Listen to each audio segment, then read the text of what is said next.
Thompson the catch, takes Pajemski in, throws it back out to Brown. He'll drive on Thompson. Brown throws up a ill-timed runner. He had to with the clock winding down. And Pajemski gets a rebound to Wiggins. He'll power his way up. No good. Oh, it rolled in. Somehow rolled in by Wiggins. My goodness. That ball looked like it crawled up the rim and over with the English he put on that shot. 92-91 Denver. It's time for Warriors Wrap-Up. We'll bring you into the locker room and hear from Coach Kerr and the players. Highlights from the game. Warriors Wrap-Up starts now. Not the Christmas Day gift Warrior fans were wanting as the Golden State Warriors fall to the Denver Nuggets 120-114 at the Mile High at Ball Arena in Denver, Colorado. Golden State falls to 15-15, back to 500. Felt like that climb up to 500 took forever to get back to, fall back down to 500. 6-9 on the road this year, but look, this game just felt like they had to fight and grind and fight everything. Every bucket had to be a second chance. It felt like Golden State was stuck in the mud early in this one. Then they had a run in the late second quarter, almost climbed their way back, had a few leads late in this game. It was close with 3 minutes left in the fourth quarter, but Golden State just could not get this one done. And I do think the starting lineup has to be the topic of conversation today for Golden State because Jonathan Kuminga, minus 24. Kevon Looney, who was better today than he had been maybe just a few weeks ago, minus 9. Klay Thompson, minus 2.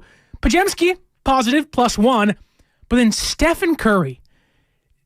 Christmas days are just not nice to Stephen Curry. Minus 26 on the day when it comes to plus minus. Him and Klay Thompson combined to go 6 for 26 from the three-point line in this one. Only 18 points for Curry, just 9 for Klay Thompson.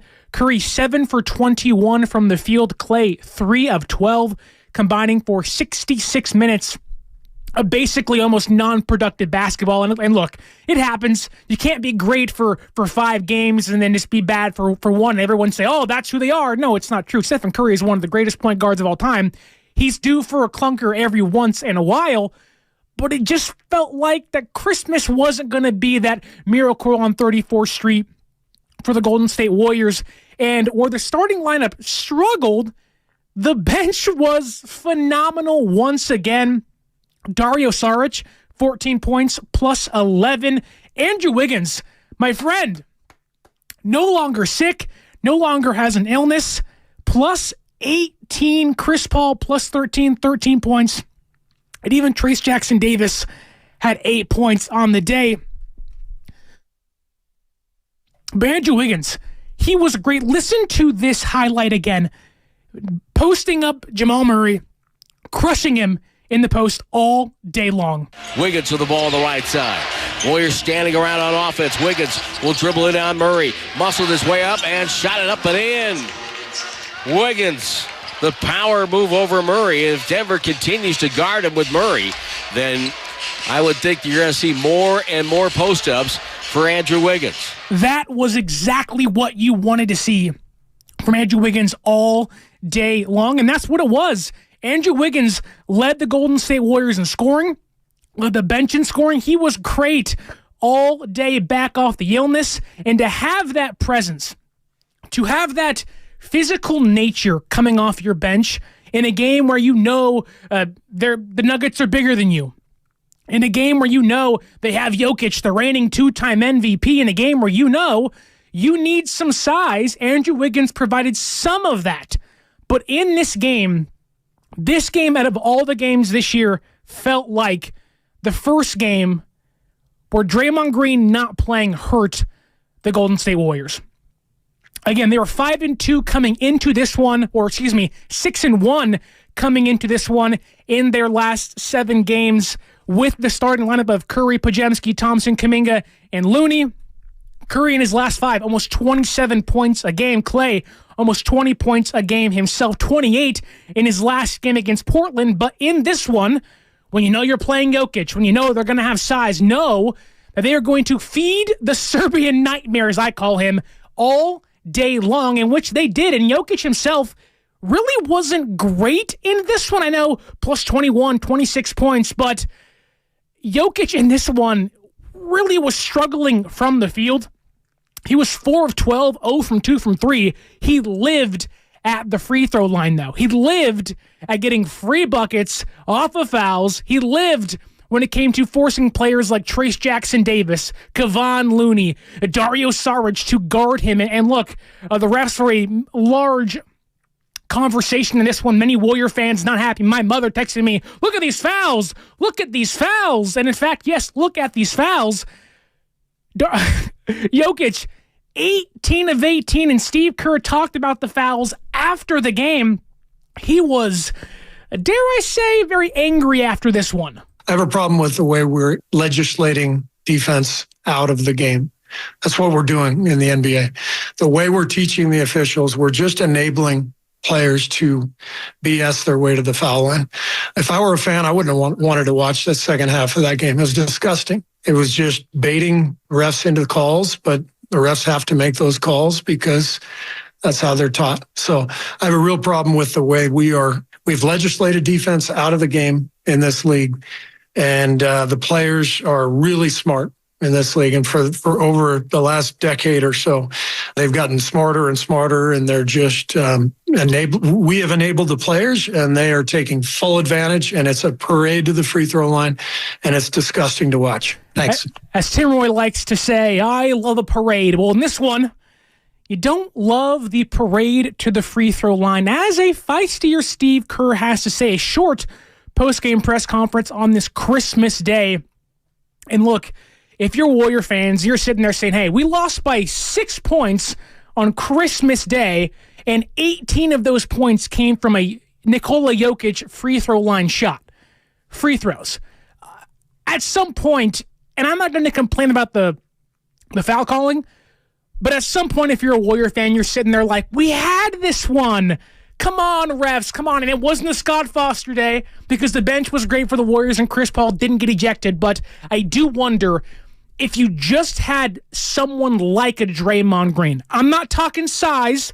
I'm not talking, you got to have a big man. I'm talking just the presence that is Draymond Green to kind of knock Jokic down a peg in a way, right? To be able to get under his skin, to not maybe have him have the favor of the refs all day long. Like when I say Draymond Green versus Jokic, you're like, oh yeah, I mean, like that's a battle you want to see. Then you see Jokic against Looney and Jokic against Trace Jackson-Davis. He's going to get the favorable call every time. And it felt like in this one, late in the game, when the Nuggets were making their run, when they were surviving the Warriors' push and they were making the run, it felt like the refs were like, wait a minute.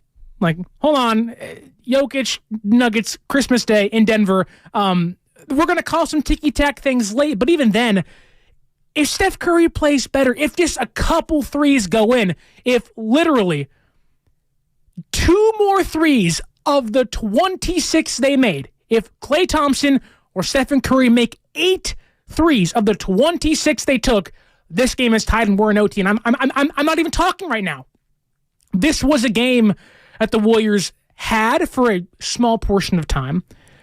But if you are the Golden State Warriors, I mean, I'm sitting back here like, wow, like as a team that doesn't have Gary Payton II, doesn't have Draymond Green, just got back Andrew Wiggins, doesn't have 2 of their best defenders, you almost beat the number 2 team in the Western Conference, the reigning NBA champions, by 6 points. That's all it took was 2 shots.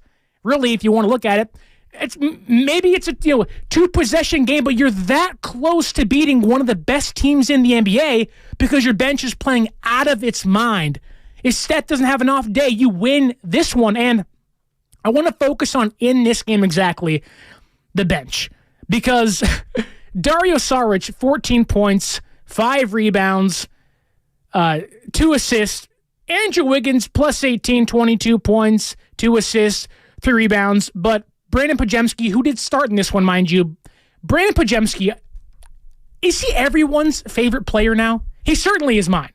Like, when I watch Brandon Podziemski play, it reminds me of the Wes Welkers. It reminds me of the Julian Edelmans, the guys that you just say, you're not supposed to be doing what you're getting done. you're not supposed to be getting in this game 9 rebounds. He's a smaller guy. He's a point guard.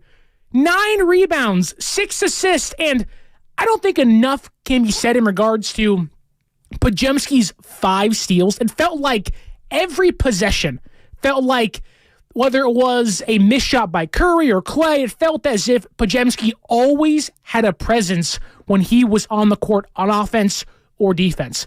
There isn't many players in the league you can say that about. There's almost no rookies unless they're the number one guy. The Anthony Edwards a couple of years ago, the Cats when he was a rookie, Andrew Wiggins when he was in Minnesota. There isn't many rookies you can point to and say, wow, like that guy has a presence every time he's on the court. Podziemski is one of those guys where, as a fan of the Golden State Warriors, as part of the nation, I'm like, I want to see Pods play 48 minutes a night because he has energy, he brings a spark off the bench, and this game he started. But I don't care when GP2 comes back. I don't care when Draymond Green comes back. This kid has to start, or at least has to play meaningful minutes, because what he does to facilitate the offense, to give Curry, give Clay the opportunity to have 26 three-pointers in this one, to have second chance points. Like the text line says, the 5-3-4. Warriors, even with the struggling Curry, should close this one out. Yes, I see what you're saying, 5-3-4. This one does feel like you're right there. You got to close this one out. But I want to point back to the reason why you were so close. The reason why you were right there is because of guys like Brandon Podziemski. Because the effort they have every single game, every single night, whether it's on the glass, whether it's creating screens, facilitating the offense, it just feels like Brandon Podziemski fits the Golden State Warriors perfectly to a T. And today, mind you, on Christmas Day, he is our hardest worker of the game, brought to you by Alameda County Sheriff's Office, who works harder to serve the community. Are you looking for a career in law enforcement? Learn more about the opportunities at joinacso.com. Handoff, Thompson fades the corner 3. No good. Gordon the rebound. Wiggins hit the net. Steal by Podziemski. He stole it from Gordon and went in and laid it in. Podziemski with a steal on the bucket. And Golden State leading by 3. Podziemski on a triple-double watch here. You even heard in that highlight, Tim Roy laughs of like, how is this kid doing this? Is Podziemski the best Warriors rookie since, I don't even know, Draymond Green? Is it, or Jordan Poole 3 years into his career when he won an NBA championship? Brandon Podziemski, to me, feels like he fits the Warriors to a T perfectly. He feels like he fits what Steve Kerr not just needs from a bench point guard, but also what this veteran Warriors team needs. Like, think back a week and a half ago, 2 weeks ago, prior to the Warriors winning 5 games in a row. If I told you they're going to have to play guys like Trace Jackson Davis, going to have to play guys like AirPods or Pods, as he's called, and start one of them, you would have said, against the Nuggets, they have no chance. No chance. This may have been Brandon Podziemski's, or at least one of his best games of his career. 13 points, 9 rebounds, 6 assists, 5 steals. And again, 3 of 4 from 3. He's getting it done, whether it's beyond the arc, whether it's at the glass. He's doing things a veteran team needs. What Brandon Podziemski is doing is what Jordan Poole needed to be for this team. Now, yes, you got a lot more scoring from Jordan Poole, but the energy, the effort, what Podziemski is doing is playable on every single team in the association, whereas what Jordan Poole was doing is barely playable on the rebuilding Wizards. Now, it's no knock on Poole. He's still a scoring machine. He'll give you 20 a night, but what Podziemski's doing is playing within the system, allowing your veterans to not just take rests, but also get more shots up, allowing your offense to score more points, and putting you within 6 of the Denver Nuggets on Christmas Day again. Warriors lose 120-114, whereas Nikola Jokic drops 26 points. Jamal Murray dropped a team-leading 28 points for the Denver Nuggets. And Michael Porter Jr. early in this game took this one over. In that first quarter, 10 points, 15 points at the half, had 19 overall, 10 rebounds for himself, a double-double. Jokic, also a double-double, near triple-double. And again, when you see the starters for the Nuggets, again, 28 for Murray, 26 for Jokic, 19 for Porter, 16 for Aaron Gordon. Then you look at the Golden State Warriors starters and you see 13 from Pods. Okay, you'll take that, right? Then 9 from Klay Thompson, 18 from Curry, only 4 from Kevon, which is fine, but then 13 from Kuminga. It felt as if they were having to pull teeth for every basket in this one, where at a certain point late in the fourth quarter, I was like, just play the bench. Play the bench through a whole fourth quarter. They'll get the job done. They'll take care of this one for you. Like, I was not sweating when the bench was actually on the court. Now, obviously, Curry has to play, but I would have rolled out in the fourth quarter, Podziemski a starter, Curry a starter, and maybe Kevon for size. But honestly, I would have played Wiggins, Paul, Podziemski, Curry, and maybe just Sarge, because those guys were getting done. I know you don't want to go small against the Nuggets, but when you don't have Draymond, you don't have GP2, you're better off just playing maybe an offensive, at least in this one, an offensive powerhouse when you see your bench has 57 points in this one. You have to play some of those guys. And Wiggins was great today. Chris Paul, 13 points, doing his thing.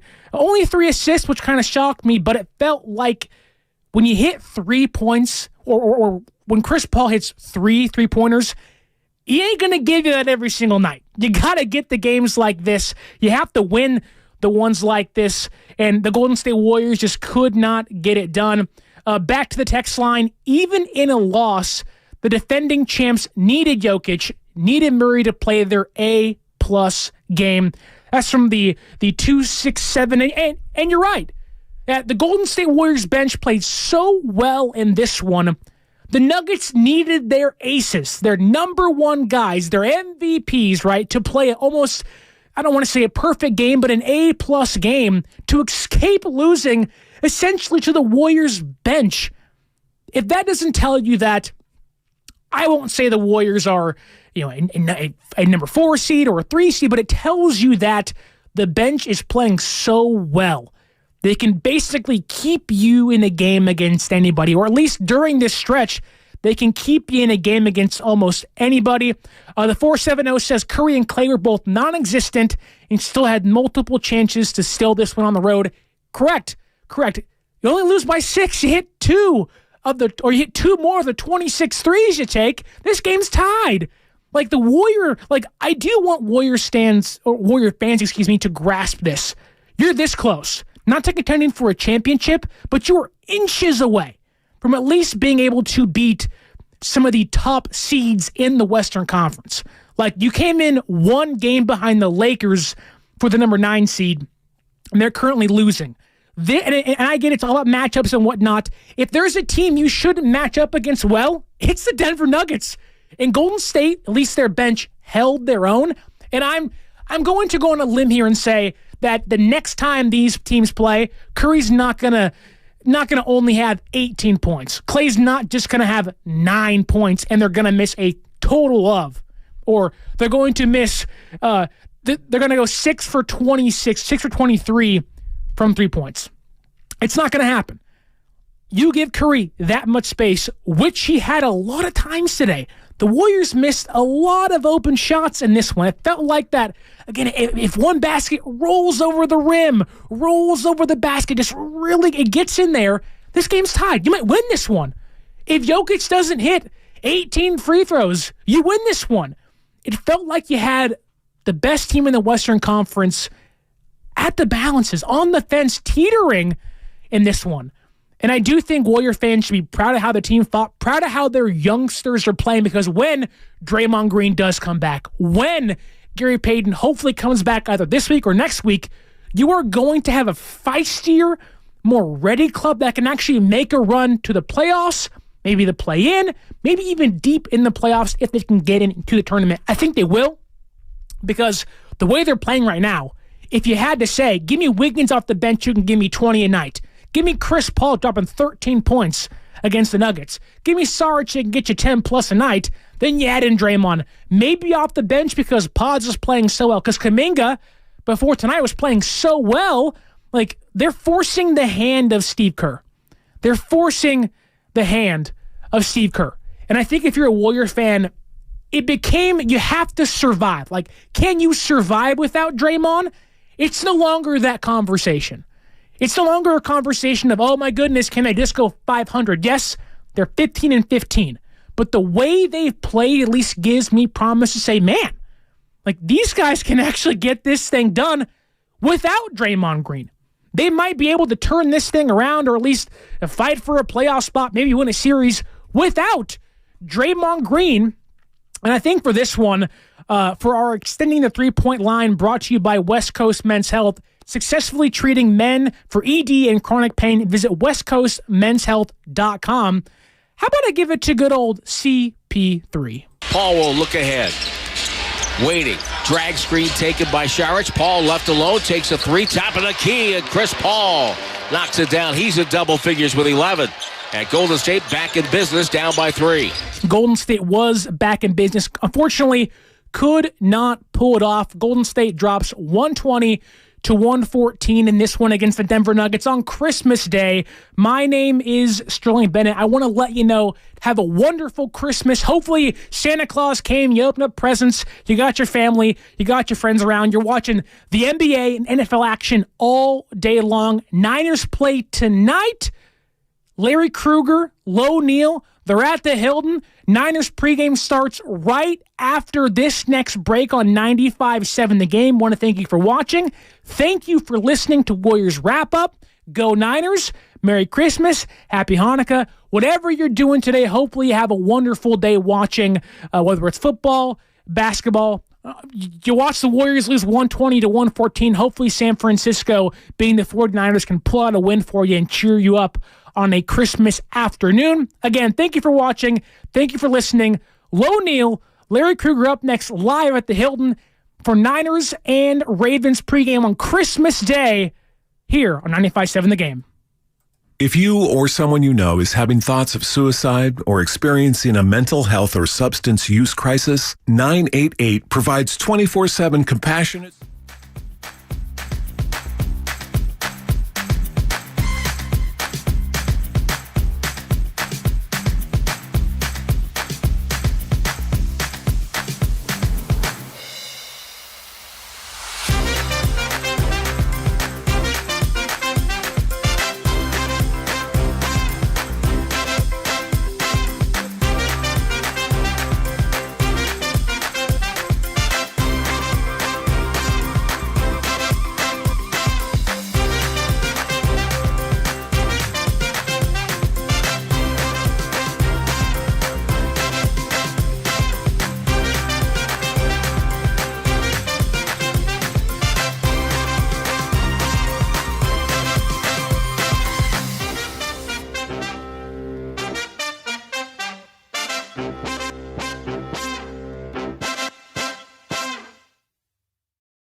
Hargrave, Nicky Bosa. What are those guys going to do? It's the horses up front. On the offensive side, you know who it's about. It's about the Trent. It's about the other guys. You know, who's going to step up? You know, it's Jake, Brendel. How about those guys? Because it's all about, you said, the key to the victory tonight, it's simple. It's won and lost in the trenches because, oh, yeah, that Lamar Jackson, you know tonight, he's playing for the MVP. The MVP is on the field tonight. Is it McCaffrey? Is it our quarterback? Or is it Lamar Jackson? It's a three-man race for the MVP, and tonight it's about the horses. That's mine. The horses up front, brother. There you go. It's a line of scrimmage, head knocker kind of a matchup. These are two of the more physical football teams. Was it Mike Singletary said physical with an F? Oh, yeah. Hey, you remember when these two teams met in the Super Bowl back when it was Hardball? The Hardball Bowl. There. It was a physical type of game. Hardball's that, I mean, he was my coach. I played with the Baltimore Ravens. I remember playing with Hardball. And all he wants to, he said, look, boys, we're going to have skin like armadillo. That's what he would talk about. Hardball always talk about, I want tough guys. I want armadillos, whatever that meant. But he was talking about you have to be able to be tough to play for him. Yep. He's a physical type of guy, and that's who Shanahan is. He's physical, but Shanahan, to me, I think it's an edge there because it's not only physical, but it's some designs and different things. The offense, to me, is a better game plan, better flow. But both these two teams, but this is going to be a head knocker, and the two physical teams are going to get after it tonight. I thought one of the more interesting points this week was George Kittle went to the podium, and he said that Kyle Shanahan has emphasized to his offense that they better start this game ready to roll. Let's be honest, the Philly game, Niners dominated in quarters 2, 3, and 4, but that first quarter was dominated by Philadelphia. They don't want history to repeat itself tonight, and that to me is the big one. Agreed. You know, this Ravens defense is physical. They'll come out, they'll smack you in the mouth. They're the number one scoring defense in the first quarter, so they come out ready to roll. They don't ease. No. You know the old saying, there's no easing into a street fight, and they don't. Every game's a physical street fight with them, and they're really good in their place. They're not as good on the road, but they come after you right away. They hit you in the mouth. And George Kittle said, "Hey, you know what? Kyle emphasized this week. We got to be ready to start at the anthem. Yeah. As soon as this game gets rolling."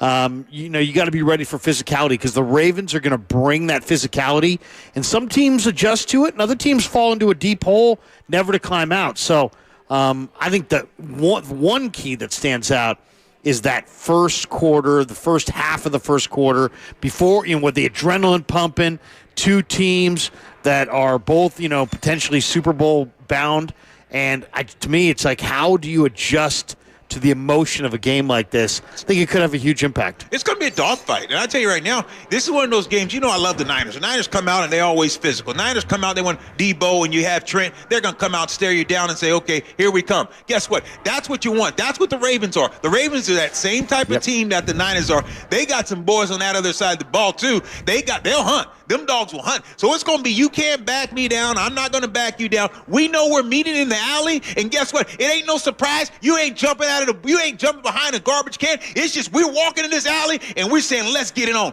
That's what I want to see. The Niners and the Ravens are no hiding. It's no holding punches back. These two teams are coming in, meeting in the alley, and they're saying, who's going to take this turf? That's what it's about tonight, and that's what I'm excited about.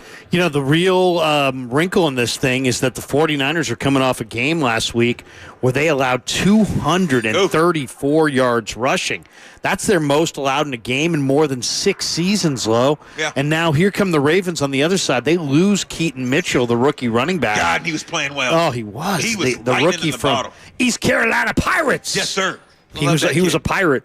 But, yeah, he was a real good young player.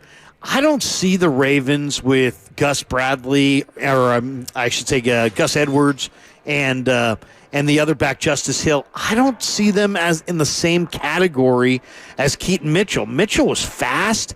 He was compact to the ground.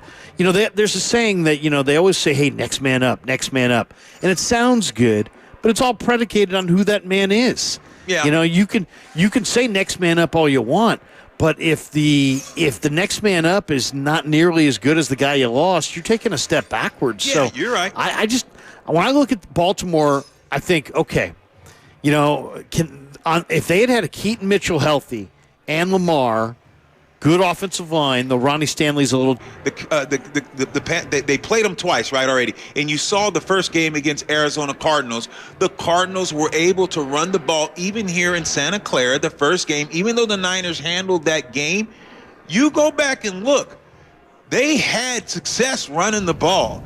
Arizona had some success in the first game. Last week, though, that the Niners played. A lot of guys were injured. A lot of guys were hurt. Didn't come out there and say, hey, we're going to shut down the run. Still no excuse. And they understand that. You heard the first thing that Fred Warner went in the postgame after they played Carolina, the Cardinals, he said, we got to get better. We got to get better on defense. We got to stop the run. He already was alluding to they know who Baltimore is. And Baltimore, I understand. You're talking about, Gus Edwards, Kenny Run, Justin Hill, the running backs. But, you got a big guy like Patrick Ricard, the big forward back, number 42, about 300 plus pounds. 300 pounds. He's 300 pounds. Let's be honest. He ain't a fullback. No, he's not a fullback. He's a lineman in the backfield. But he's agile. He moves well. He moves guys. He's a guy that's going to take you to the point of attack. So look for this Baltimore team to try this Niner team, to see if they got fixed. You know, you are a scout. You've seen the way that teams do. They say, look, this is a copycat league. I'm going to see if you can stop. I want to go at you and see if you fix the things that need to be fixed. So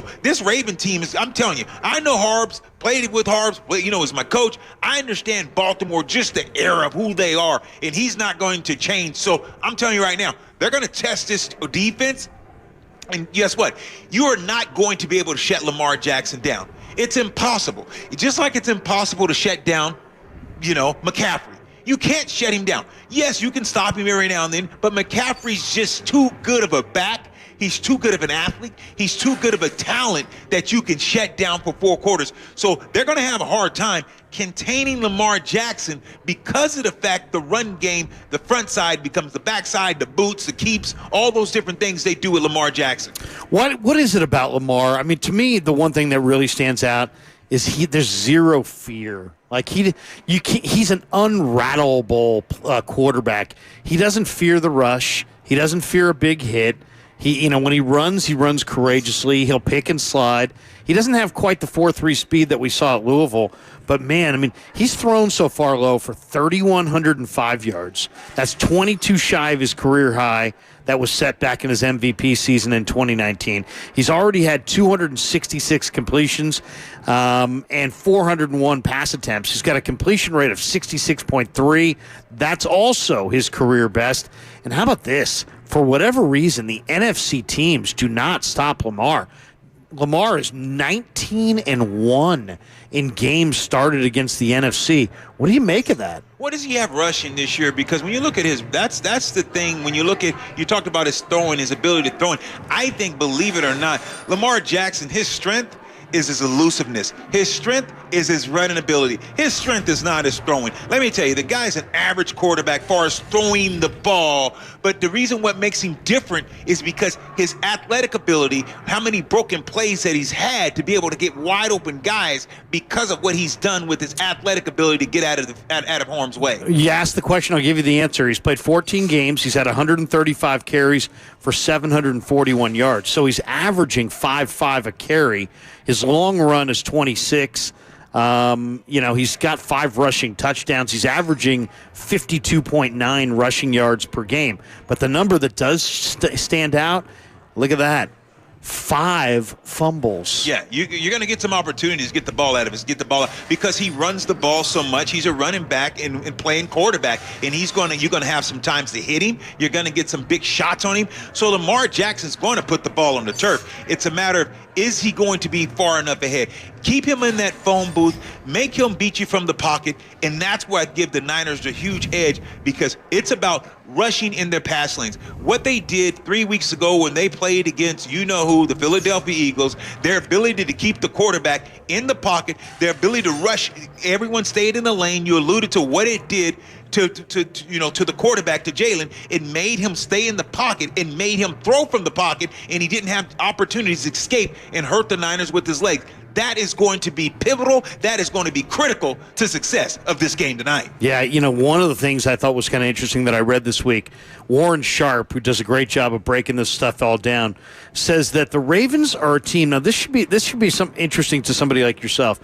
They struggle against teams that use 2 backs. If you come out with 21 personnel, 22 personnel, which is, the fullback in the backfield, the Ravens' run defense has been terrible. And if you look at it, Sharp attributes it to the fact that Mike McDonald, the Ravens defensive coordinator, plays with a lot of light boxes to try to help his secondary out. And in the ground game, if you can go with the bigger bodies and go with the fullback, they're dead last in EPA per rush. They're dead last in success rate, dead last in yards after contact per rush, number 4 worst in yards per carry. And then you flip the card and you look at the Niners on offense. Their run offense uses 2 running backs. So running back sets 60% of their rushes. That's the second highest rate of any offense in the league. So in some ways, Lo, maybe the Niners with juice and the 2 backs have a little bit of an advantage in running the ball. What do you think when you see a team that is as good as Baltimore has been this year? but you see them struggling to defend the run with two backs. What does that tell you? Well, I tell you that, they're not used to taking on that fullback.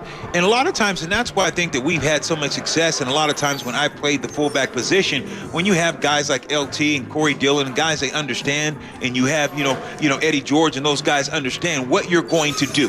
When a linebacker comes and he says, okay, usually he's got to run a hump. You get the center and the guard, they're going to say, okay, we're going to tray block or ace block with tight end and tackle is a tray, tight train up to the back, and it's not physical. So what usually happens is usually the nose guard is taught to grab the guard, hold on to the center, and now the linebacker, Fred Warner, those guys are able to play off and get downhill before the lineman can get to you. But now when you have a fullback in the backfield, now it's saying, okay, now you guys going to double team and stay there, and now that linebacker's got to take on that fullback. He's got to shed him, get rid of him, and then he's got to make the tackle. And if you have a good back running behind a fullback, he makes that job easy because now the linebacker can't be right. He's too busy trying to get off gauge with the fullback, and that's when the running back's got to shoot by. So I think that is the reason why you have Baltimore having problems, because those linebackers are fast. They want to get downhill. They want to make plays. But when they have to come off beat a guard or a tackle, it's a little bit easier than they have to beat a fullback. So, and Juszczyk has good feet. He's very nimble. He's very quick, and he knows how to block. And he's one of the best position blockers in this league than this league has seen. So I like the chances, and I like the opportunity. And Kyle Shanahan, with his offensive scheme and design, he's going to give Baltimore fits tonight. One of the things to look for is, does Brock Purdy keep it rolling tonight? Brock Purdy has taken his game to another level. And when you're talking about Brock Purdy, you're talking about a guy who right now is the Vegas favorite to win the MVP award. If he has a big night in front of a huge national TV audience this evening here at Levi's, I think he locks up the MVP. Well, look at Purdy's last 6 games. They've won 6 in a row. In those 6 games, he's got a 138.1 passer rating. He's got 17 touchdowns and 2 picks, and he's throwing it for 11 yards per attempt, far and away the best in the league. Brock Purdy was very good last year. He won a couple playoff games. He was good at the beginning of the year. He's playing incredible football right now. No, he is playing lights out football, and you know what? He understands that, hey, look, if I play within myself and play within the system and do the things that I know that I can do to make this offense grow, it's going to roll. And everyone keeps talking about this. Every offense is a system offense. This is the 49ers system is just one of those systems. You look at the Miami Dolphins. You look at a guy like Tua, was able to beat the Cowboys. You look at the system that's in place. The league is going, they're copying. It's a copycat league. Go look at the highest AFC efficiency offense and go look and see who it is. It's credit to Kyle Shanahan and what he's done. You look at the even when you look at the Houston Texans, look at the type of offense that they run. Go look around and see how efficient. But Brock Purdy runs it better than anybody that's in the league. So that's what I love, and that's what I like, and that's why he should.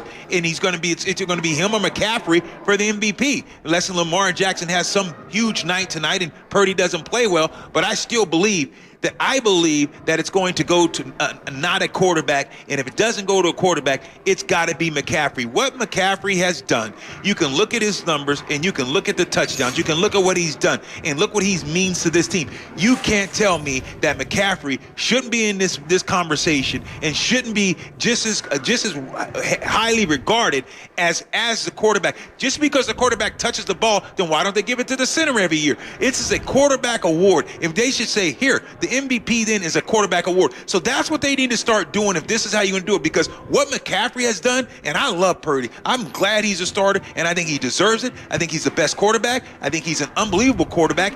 He knows he plays it well, but I'm telling you, in my opinion, I'm giving it to McCaffrey. I'll tell you, one other key is I think the Niners need to score early. They lead the NFL with 66 points on that opening drive. Back to McCaffrey, though.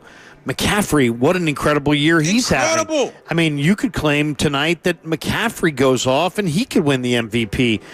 He leads the NFL low, 1,801 yards from scrimmage, tied for the NFL lead with 20 touchdowns, 7 straight games with at least 100 yards from scrimmage, tied with Roger Craig back in 1988 for the most in a season in team history.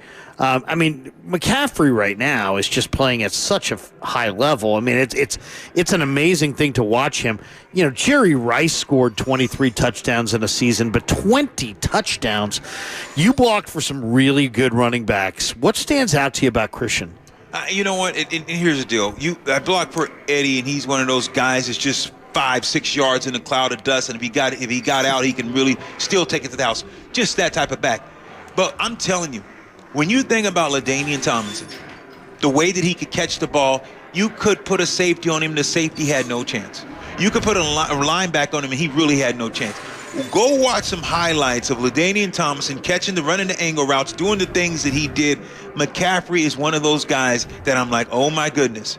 Watching him, he so much reminds me of LaDainian Tomlinson. His breakaway speed, his ability to catch the ball. LaDainian's pass pro is great. He's one of the best blockers. He could block well. He was an every down back. He can run in between tackles. He smells the goal line.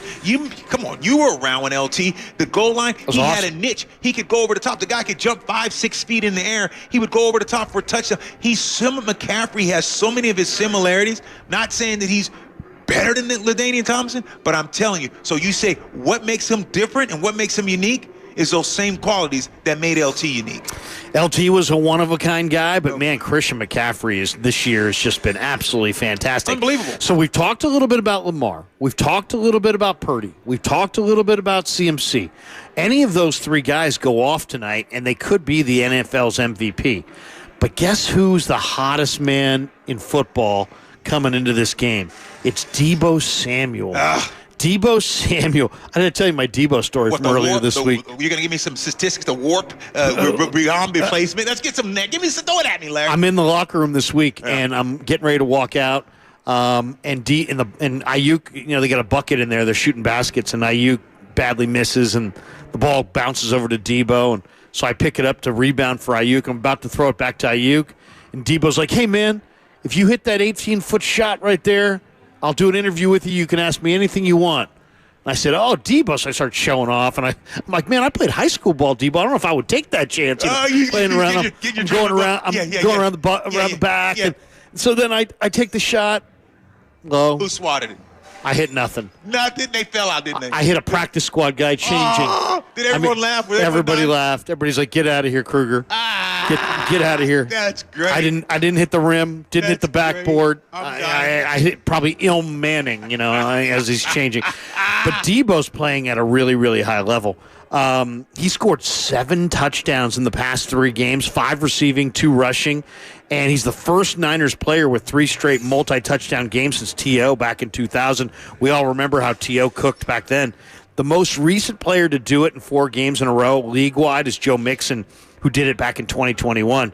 But, I mean, Deebo right now, it's funny. He looked great in camp. Yeah. He was in awesome shape.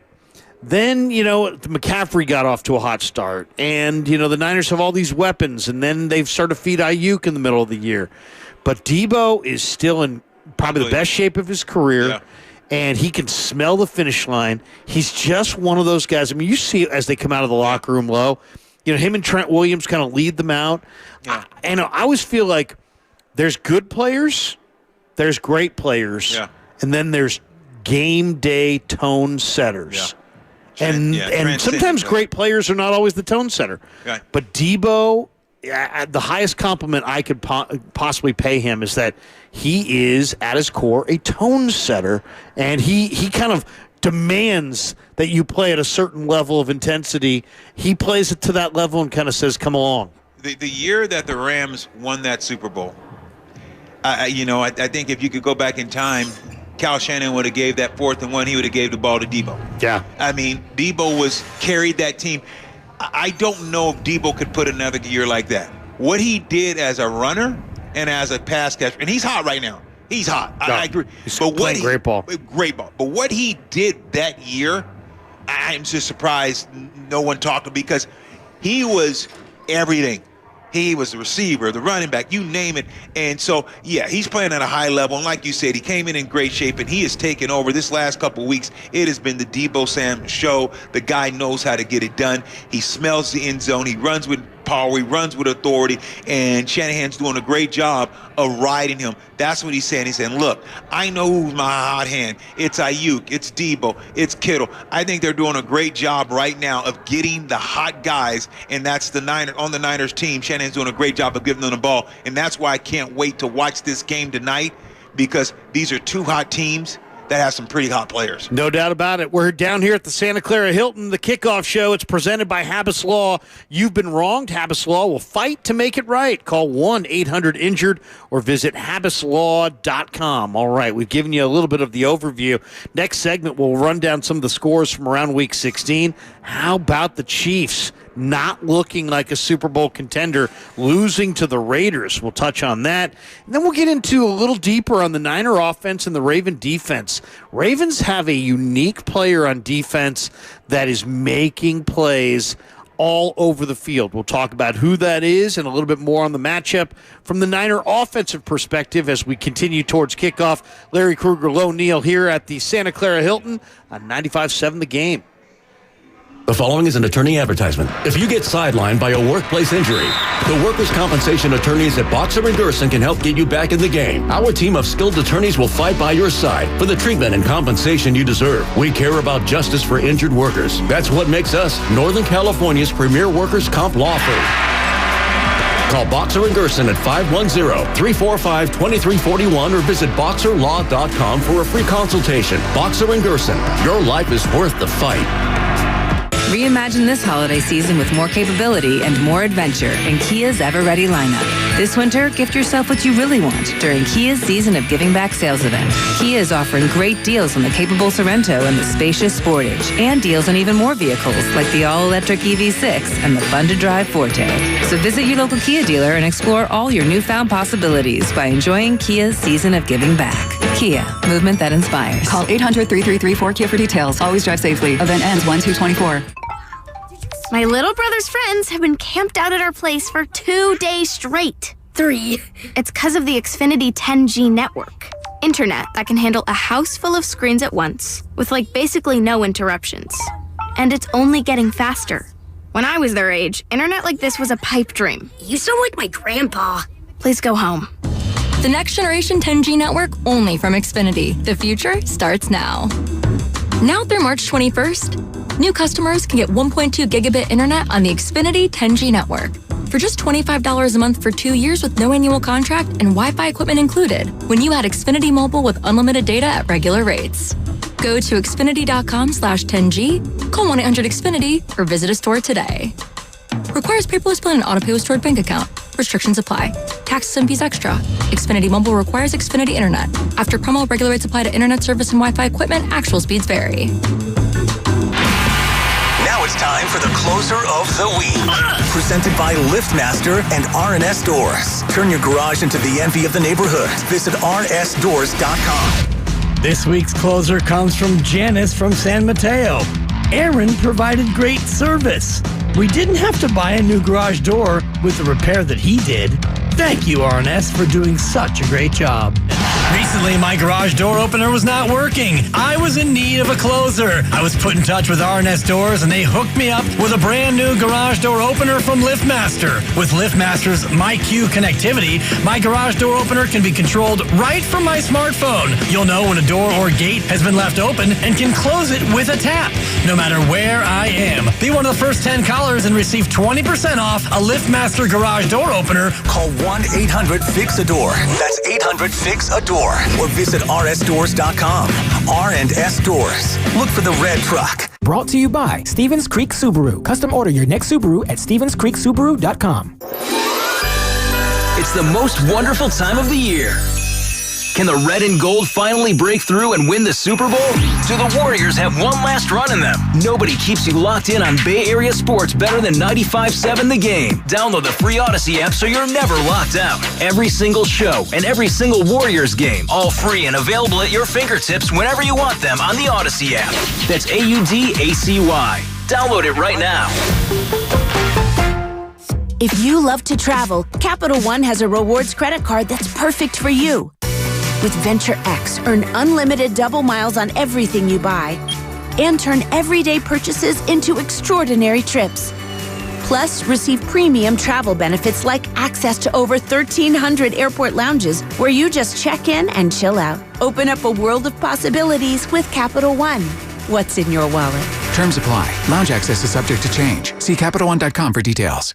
Jim Gaffigan here with some more Straight Talk. Now you can get a Walmart Plus membership, plus not pay for it, because it's included with Straight Talk wireless plans. You get free delivery with Walmart Plus a Paramount Plus subscription included. Plus, you pay less for gas. That's a lot of pluses. Only Straight Talk gives you unlimited 5G data and Walmart Plus included on select plans for free. Straight Talk Wireless, available at Walmart. Requires service on Gold or Platinum Unlimited. One offer per eligible account. Paramount Plus Essential Plan only. Separate registration required. Additional terms apply. It's time for the Kickoff Show. What a win for the 49ers! It's Sunday, and we're locked in on the red and gold. What a run by George Kittle!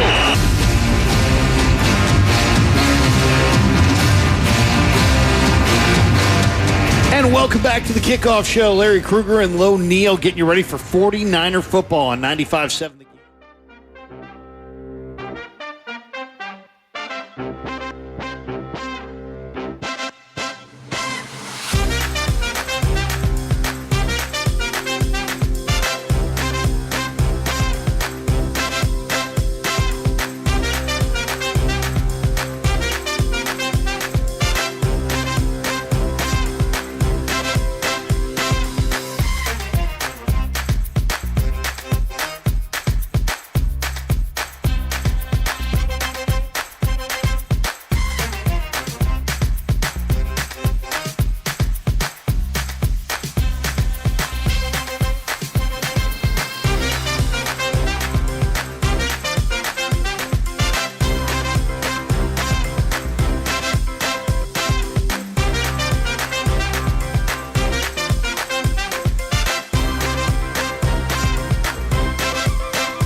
Jaguars 30-12. Bears at Soldier Field 27-16 over the Cardinals.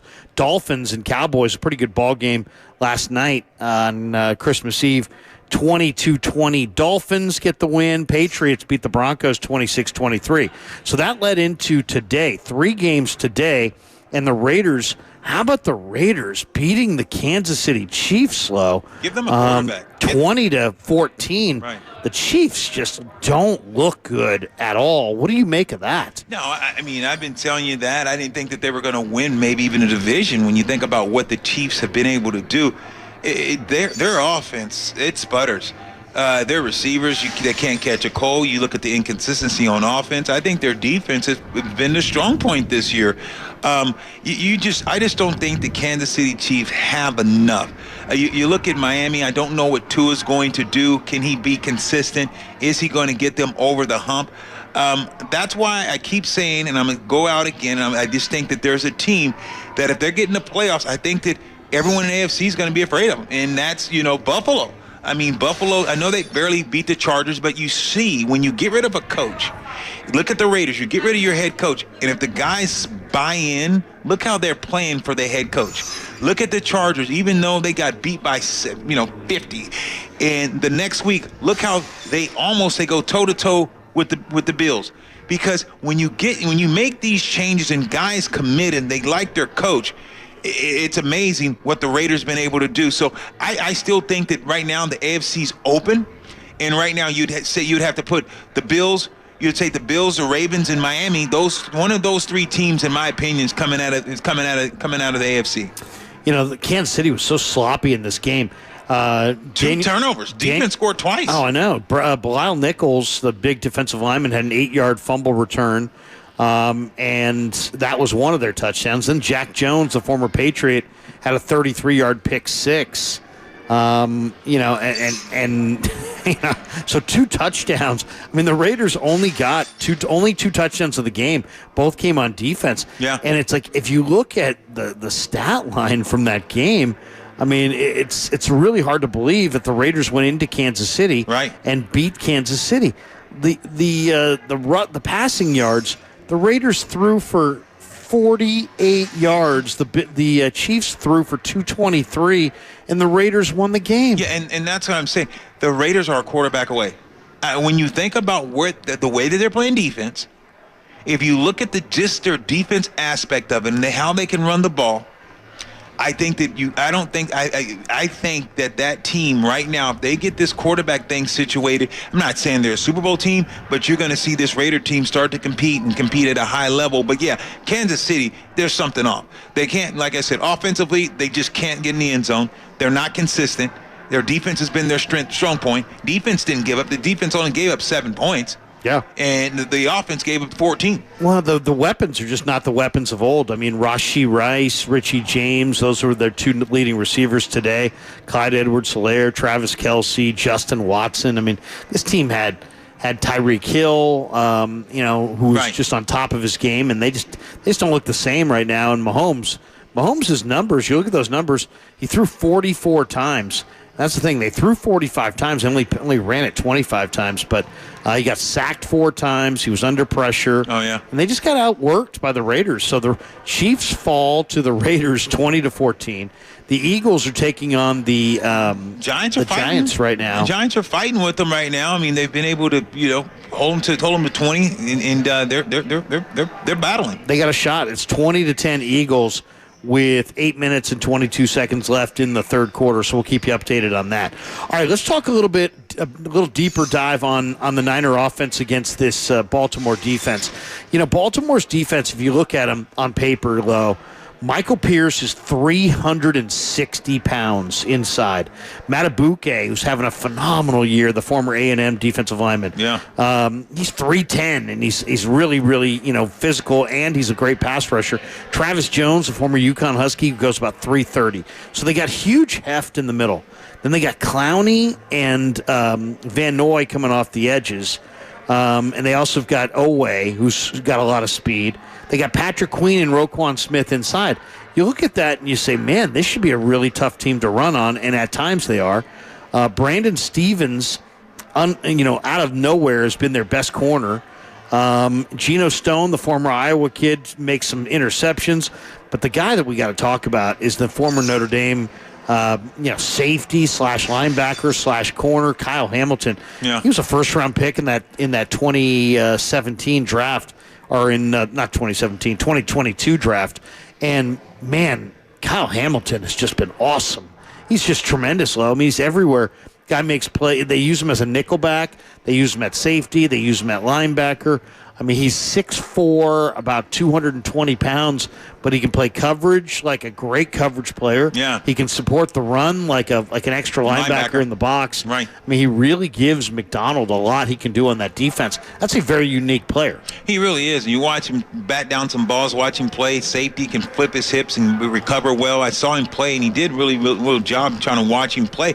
But also, you look at the defensive front, I think you got one guy in the middle, I think with 99's already got like 11 or 12 sacks. When you think about what he's been able to do, looking at, what he's done on the pass rush inside, he put some pressure. This kid has been playing very, very well. So you think about what the Ravens are doing, as far as some of those individual guys on defense, like you said, they have some guys that stand out at times.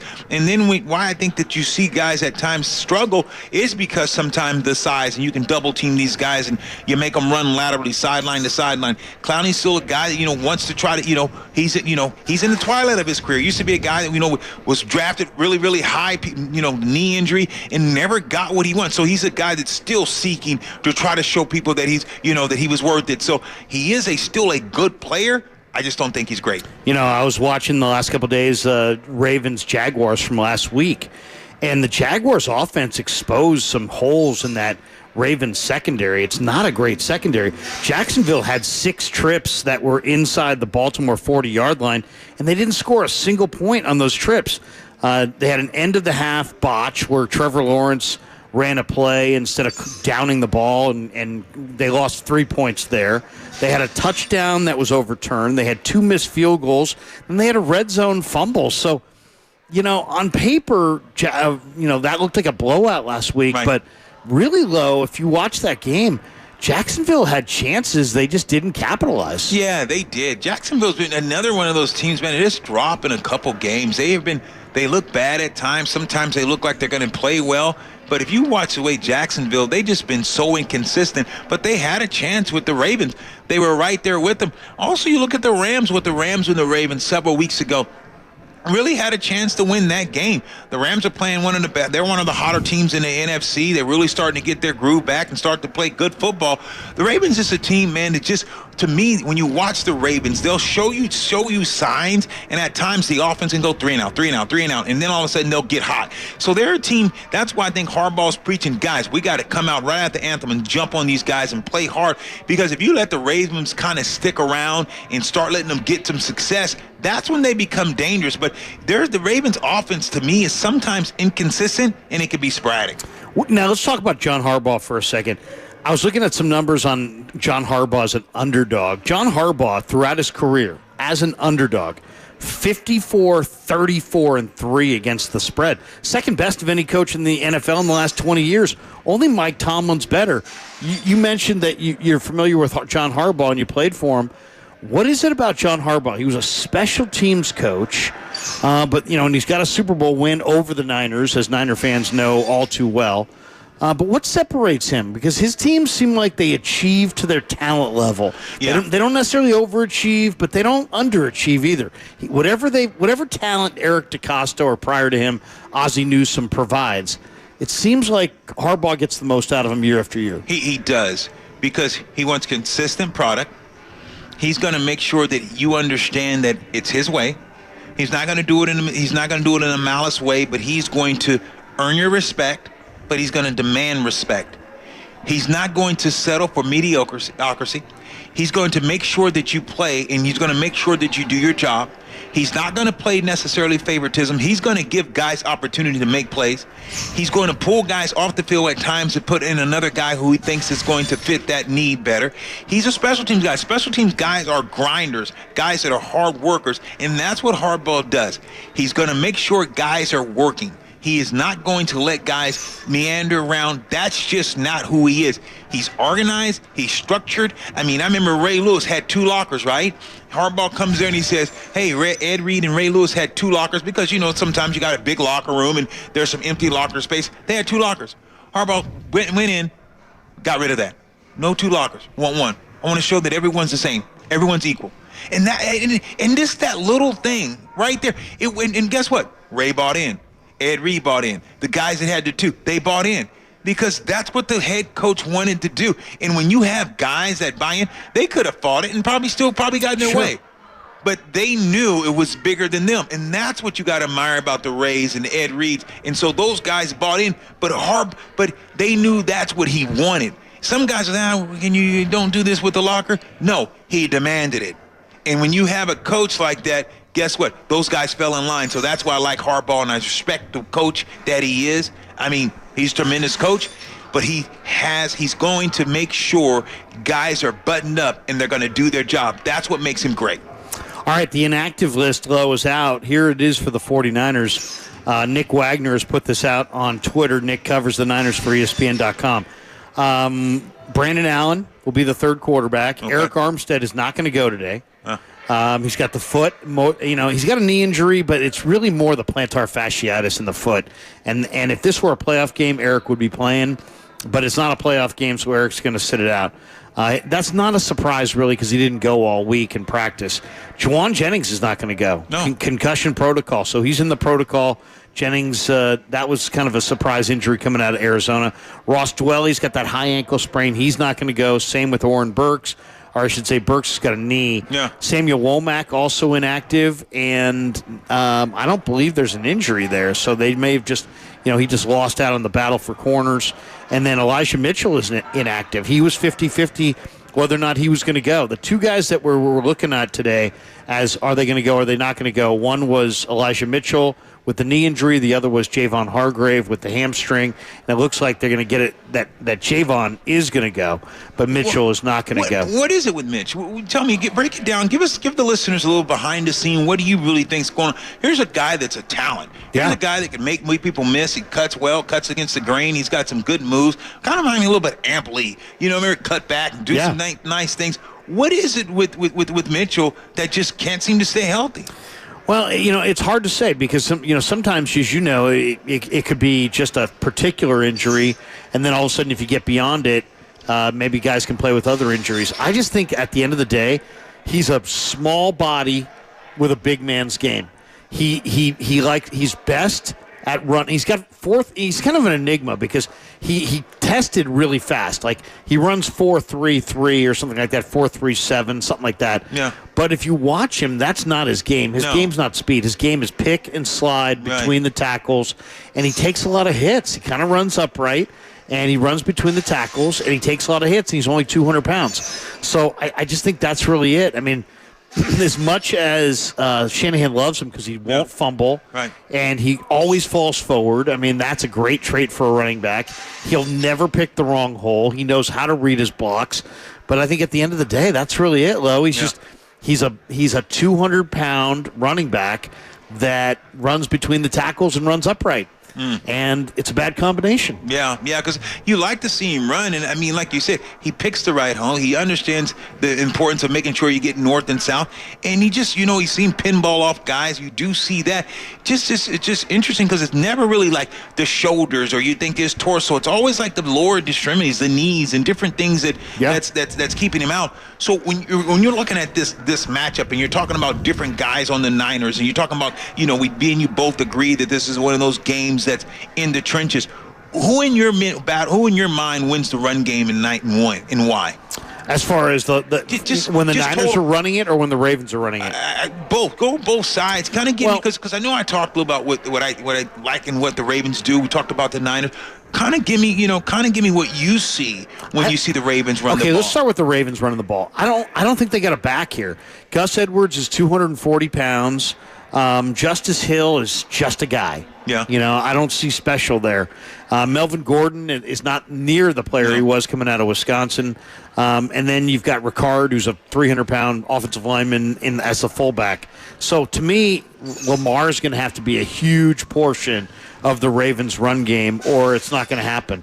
I think this game could be – I like the 49ers to win this game by more than 10 points because I don't think the Ravens are going to be able to run the ball against the 49ers. Now, the numbers say otherwise when you look at what the Niners gave up last week and what the Ravens typically do running the ball.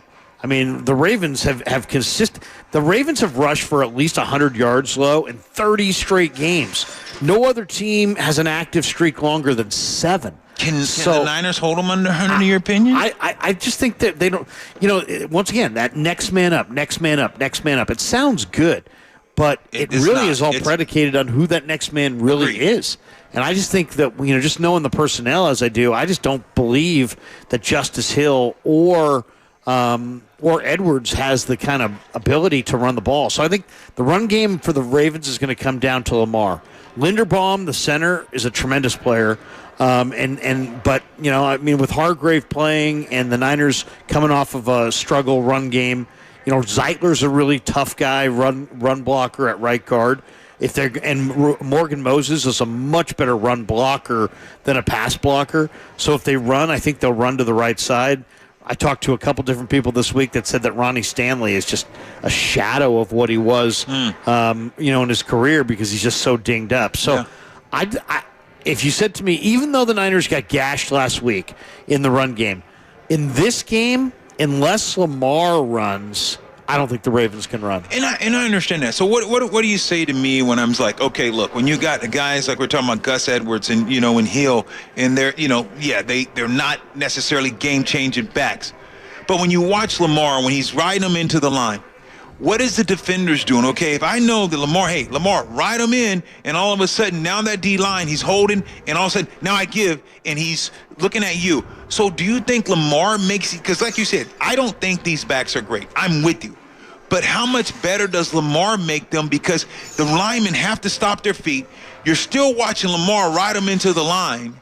And now if he pulls, now if you engage in the tackle, he's around the corner. He's around the outside. Right. So how much better is that feel that you think that Lamar Jackson makes these backs who just average, does he make them better than average? Oh, I mean, I think that's the number one key to the run game is that you don't know if the quarterback's going to keep it or if he's going to hand it off. But I think in this game against the Niners that are putting up so many points, I think, are the Niners great against the run? No, I don't. I've seen better teams against the run than the 49ers. But when they get up for a game, and they clearly will be up for this one, and when they get a lead in a game, I think it's the Niners' explosive offense. I mean, you look at some of these games.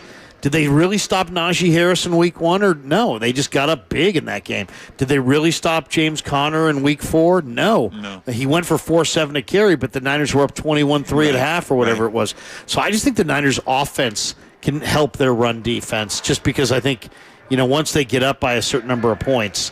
So that to me is how I see it. As far as the Niner run game, this is the thing. You got to get Michael Pierce blocked.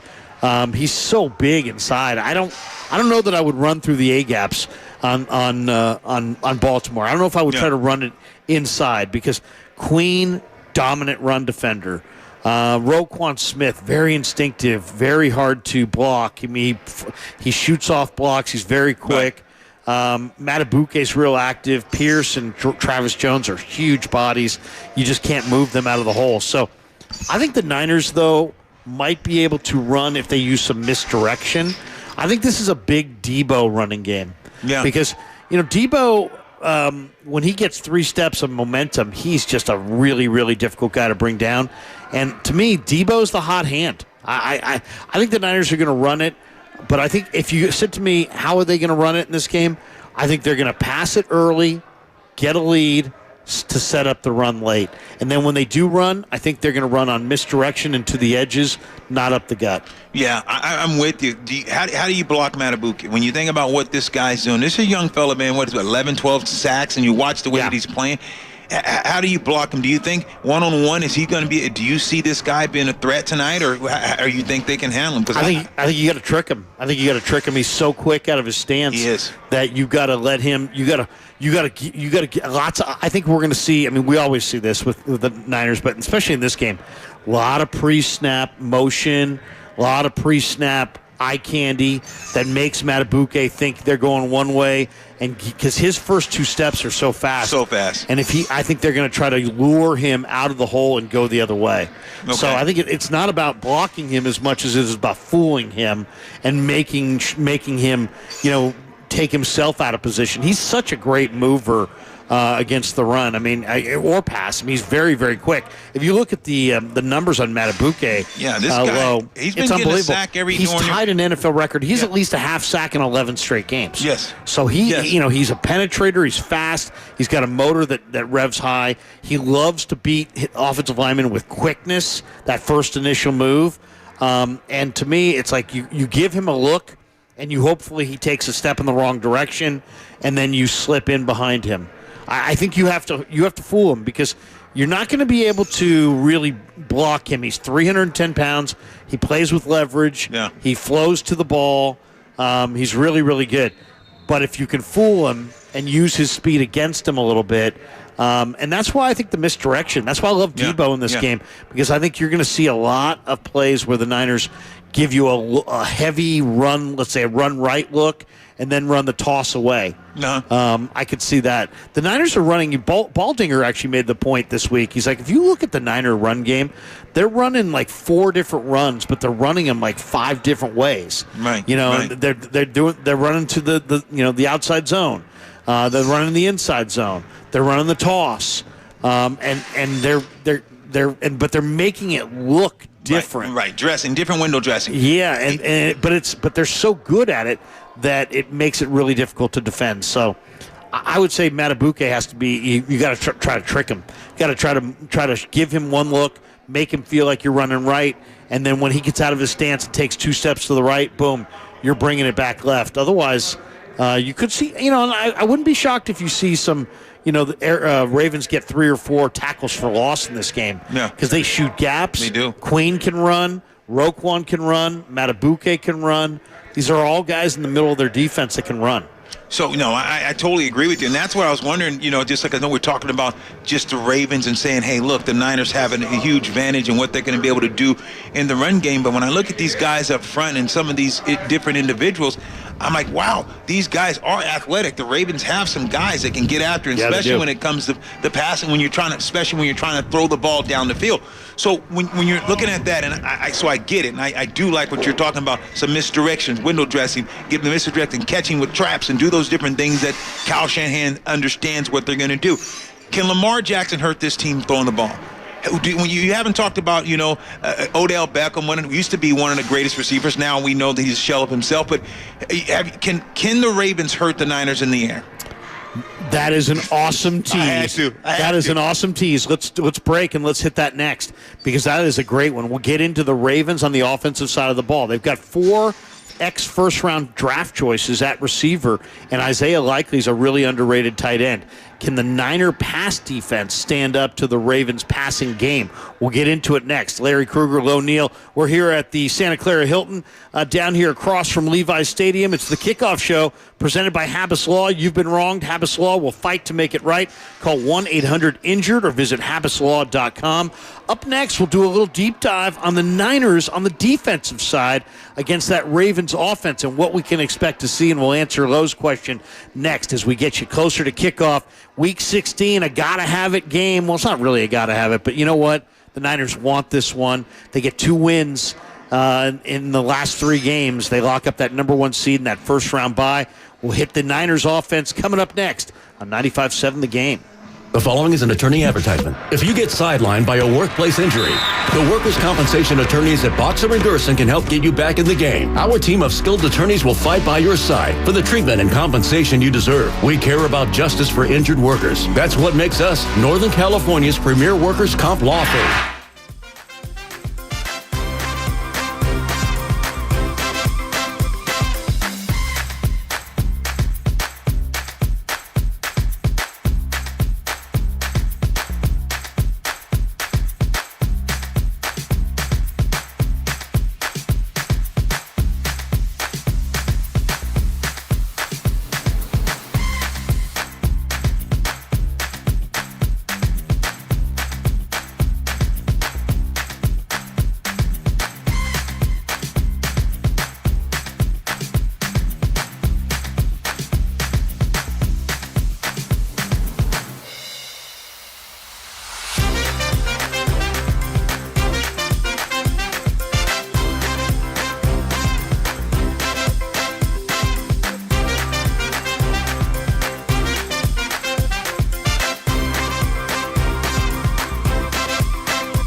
Levi's Stadium before maybe the game of the year, folks.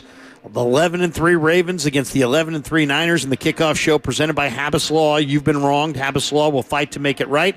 Call 1-800-INJURED or visit habaslaw.com. And also, this segment is brought to you by the Inn at the Tides. Picture yourself in a cozy room by the fire, enjoying breathtaking views of Bodega Bay. Winter is magical at the Inn at the Tides. Special winter midweek rates at just $179 per night. What a steal. Breakfast included. Book your winter escape now at the Inn of the Tide, inatthetides.com. Oh, that sounds like a great location. Might have Great to hit getaway. that. All right, let's talk a little bit about this game. You know, it's funny. One of the things, this is tied for the latest in the season that teams with sole possession of the best record in their respective conferences have played.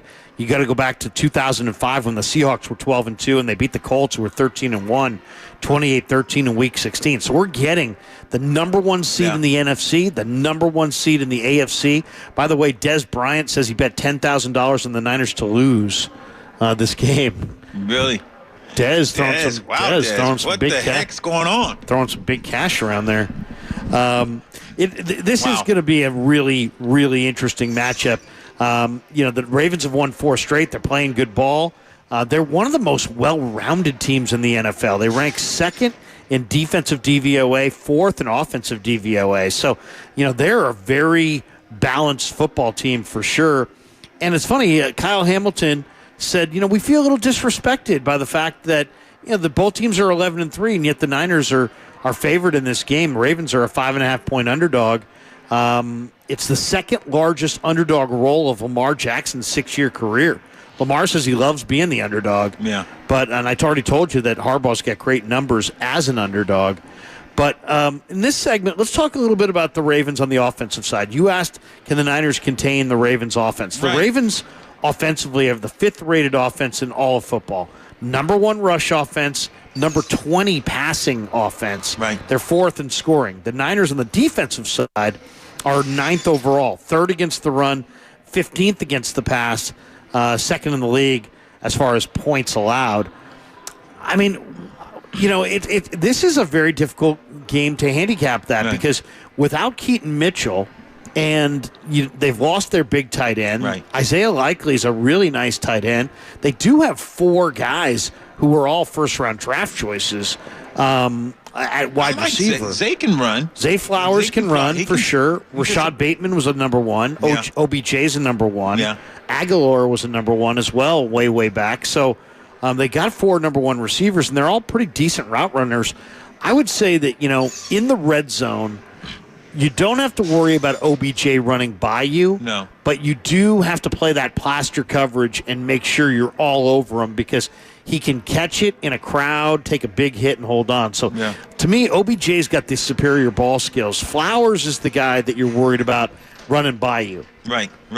Bateman's a big-bodied guy, but Aguilar's also kind of He's a versatile guy with decent ball skills. People think of him as a bust because he hasn't been a great player and he was a first-round draft choice. But if you watch him week after week, he makes big catches. So, and then Wallace, the kid from Oak State's got some returnability. He's kind of slithery. It's an interesting group. I'd say Flowers is the guy that kind of scares me the most. Yeah, it's hard for me. That's why I was asking that, because it's hard for me to put my finger on it because of the fact they just don't seem like they gel consistently. Right. They're on day, Lamar's throwing the ball in the dirt. Receivers seem like running the wrong route. They just don't seem on the right page. The continuity is not there offensively. Do you get that feel at times? When they're on, it's amazing, but just seems like sometimes they're just not all on the same page. Well, I mean, it's the 20th rated pass offense, so they're a dominant run team. They love to run the ball. And this is why I love the Niners to win this game, because I just think that, when you had J.K. Dobbins, big-time back, and then when they lost Dobbins early in the year, I think it was week 2, and then they finally got Keaton Mitchell healthy, and if you've noticed in the last month, man, the Ravens have won 4 in a row, and it's largely because this rookie Keaton Mitchell out of East Carolina is quick, he's fast, he's built low to the ground. teams lose track of him. You got to really wrap him because he's got strong legs. But now he has a terrible injury last week against Jacksonville, and they've now got to lean on, Gus Edwards, who's about 240 pounds. So he's not super elusive a runner. He's not a guy that's going to beat you to the edge.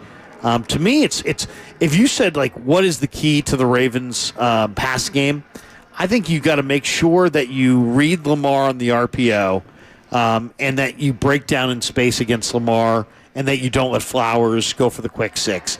You play off of Flowers and make him kind of beat you several times. Don't give him the big play. And then for OBJ, to me, if you said, how are the Ravens going to move the ball in the air? They're going to move the ball in the air with a big either run by Lamar or the threat of a pass and a run by Lamar or a big pass play to Flowers.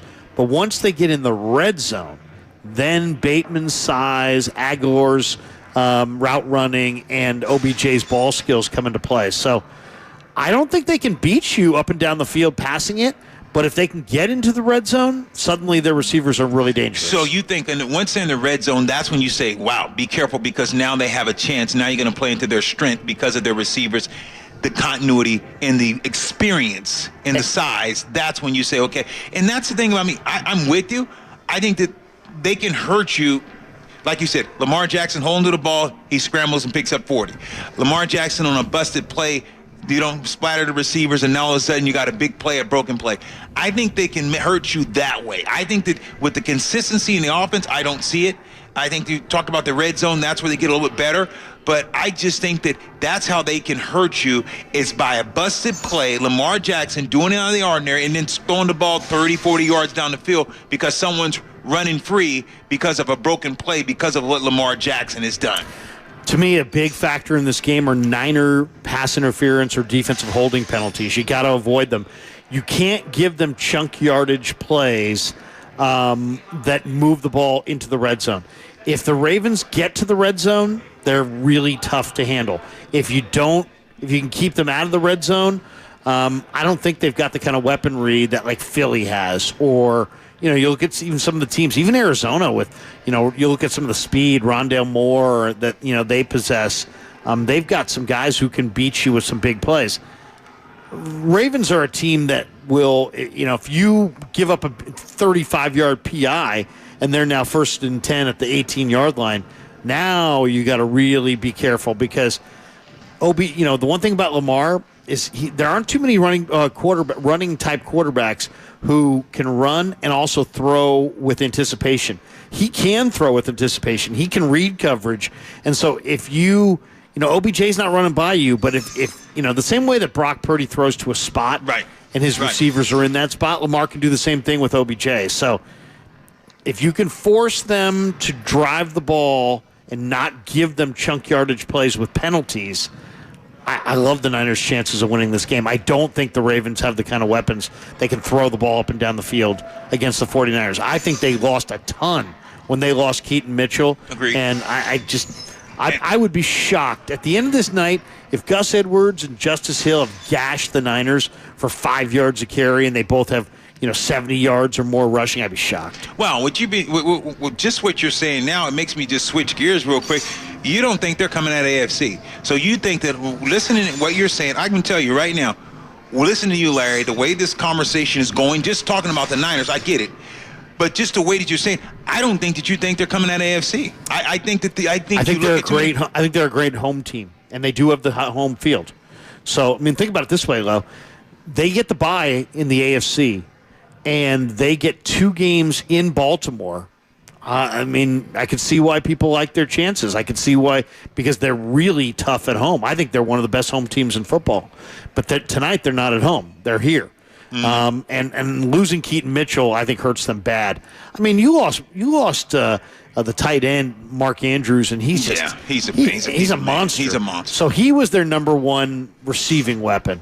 And then now you lost J.K. Dobbins and you've lost Keaton Mitchell. Now, maybe I'll be surprised. Maybe Gus Edwards has a huge night.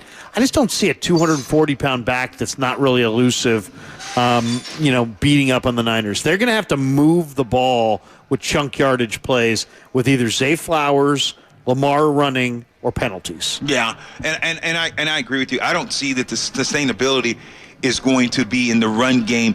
I just think that Lamar Jackson is going to get his. When you think about the different guys you're talking about, Gus Edwards and Justin Hill running the ball, can they run the ball? It's going to be critical that the Niners on first and second down that they win. You talk about a defense last week that gave up over 200 yards. You said first time in years that they gave up that they played that bad in front.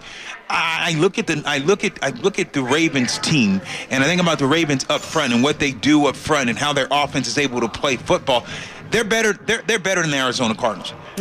Even though Arizona to me has a better back, I think the scheme and just the determination and the philosophy of the Ravens, they're a better running team. Yeah. So you're going to play a team tonight that these guys are coming off the bus with the piss and vinegar and have the piss hot. They're going to come and try to run the ball. So this is going to be interesting because you like you said alluded to earlier. You're talking about your tight end Kittle's talking about. Hey, Shanahan said we got to be ready to go right after the national anthem. Why is he saying that? He wants these guys to be aware of what's going on. So I just can't see this game being a double-digit game. I think that you have a Raven team that says, look, we need home field. Miami's one game out. Miami beat Dallas. I didn't see that coming. I thought that Dallas would find a way. Dolphins understand what they're playing for, too. The Ravens are going to have to play. The Niners still have some wiggle room. But I don't know I think the Niners also know what's ahead of them. And I know they don't look ahead, but you look at the Rams. The Rams are playing pretty good in the AFC. The Rams are playing good ball. So I just think this is going to be a heavyweight fight tonight. This is the game that they meet in the alley. And like you're saying, the Ravens aren't playing at home, but I'm telling you, I think the way that Harbaugh, his coaching ability and how he has his guys ready to play, you'll see a team tonight, Larry. That's what I can tell you, that will be ready to play and play the Niners tight. Styles make fights, right? Agreed. So to me, I could see the Ravens getting a lead in the first half and holding on and beating the Niners. I could see the Ravens getting a lead and coughing it up to the Niners. Yeah. But if the Niners get a lead, it's over. I don't see the Ravens coming from behind. They're not a come-from-behind team. They're not built that way. They've blown leads. How about this year? Baltimore this year has blown leads in all three of their losses.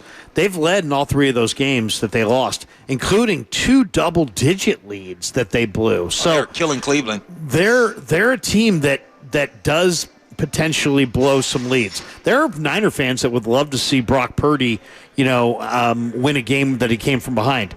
On paper, that very well could be tonight's game. Wow. Because I think the 49ers can win this one two ways. I think they can win this one.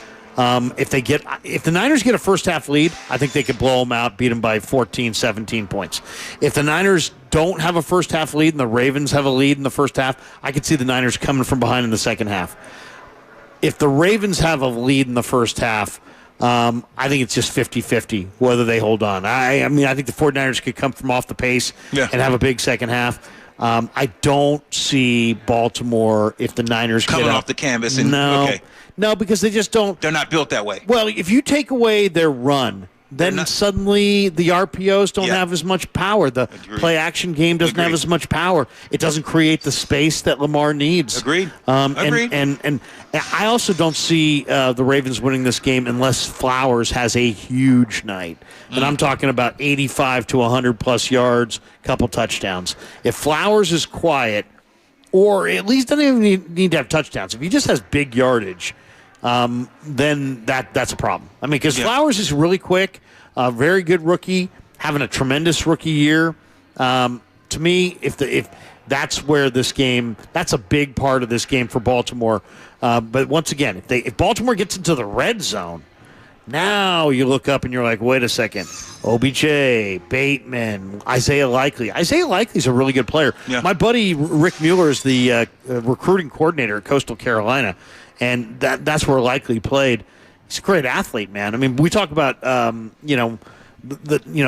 Mark Andrews and what a great player he is. Likely's not Mark Andrews. I got you. But Likely he's not just like a guy. I mean, he's a pretty good player. And they are using him. You watch him, the way that he catches the ball and the things he does. He's got good balance. He can move out of the back. I like what he does at the tight end position. You can line him up wide. They move him. You're right. He's a very athletic guy. I totally agree with you. If I said, hey, the Ravens have 120 yards or less, Niners run away with it? Is it a blowout? What is that number in your rushing? You talking about? Yeah, rushing. Now I'm going rushing. What is that number that you say if the Niners can keep them under this? I like the Niners a lot. I'd say if you can keep them under 75 yards rushing. I mean, wow. Then I like the Niners big. Yeah. Well, I don't believe in Justice Hill, and I don't believe in Edwards either. And then it's like, is Lamar going to run up and down the field of the Niners? Well, maybe. I mean, there's a possibility of that. I mean, there's a possibility that Lamar, gets to the edges. I mean, the one thing about Lamar is really the most underrated aspect of Lamar Jackson is his intellect and his toughness. He's really, really smart, and he's really, really tough. So you're not going to fool him. You're not going to give him looks that he's going to sit there and go, oh, my God, I don't know where to go with the ball. You're not going to fool him. And you're not going to scare him. He's not going to be intimidated by, I took a big hit from, Dre Greenlaw. He's going to keep playing. He's going to keep battling. He's going to keep coming. But I just think Baltimore's a bully team. They're a bully team that rolls downhill. You're right. They get the lead, and they just keep pounding you. They're not a team that if you get a lead on them is going to come back. The one stat I got to ask you about here is under Shanahan, the Niners don't come from behind against good teams. We may see them in a situation tonight where they have to do exactly that. Under Shanahan, the Niners are 0-37 when they trail by 8 or more points in the fourth quarter. Wow. Under Shanahan, the Niners are 1-31 when trailing by 3 points or more entering the fourth quarter. What do you make of that? Because when we're talking about one of the best offensive coaches in football with a scheme that works, with weapons galore, and he's had weapons in Atlanta as an OC. He's had good weapons here almost the entire time. When they don't have the game going the way they want going to the fourth, they don't win. Why? Wow, I think then you got to look at the head coach. Because when you think it's on him, huh? I think that maybe he tries to do too much. You might be right. It has to be because you have too much talent. Now, I could see the last couple of years, I could see that, and I can say, understood, because you didn't have the quarterback. You did not have, all due respect, Jimmy G could not spin the ball and come from behind like Purdy. Can the Niners win the grimy game? Because that's what this sets up for tonight. This is a grimy one, and that's what that's why I was alluding to when I was talking about the defense, the Ravens. Because I'm telling you, 92, watching him play, watching this kid get after it. If the Niners have to sit back and throw the ball, that's the only thing. Because we talk about the offensive line. We know who Trent is, but the Niners' offensive line, they don't get the credit. And we know Chris, what he's done and have those guys playing at a high level. But a lot of people don't believe that the offensive line is great. So with that being said, if guys can just say, okay, pin your ears back, we're not worrying about any misillusions and all those fakes. We're going to let the secondary take care of that. We're just going to pin our ears back and go. Can the Niners line hold up? That's the question that has not been answered to me with consistency. Yeah. No, I think that's a great point. I think you're spot on that one. The big question to me in this game is it going to be a game? Now, on paper, you say, 11-3, the Ravens, and they're tough and this and that. The Niners, though, have won 6 in a row. And in those 6 games, they're steamrolling these teams. I mean, none of these games have been close. They've won those 6 games, though, by an average of 18.8 points. Wow. None of them have come by single digits. They've been in cruise control for the majority of the fourth quarter since the calendar flipped to November. Right.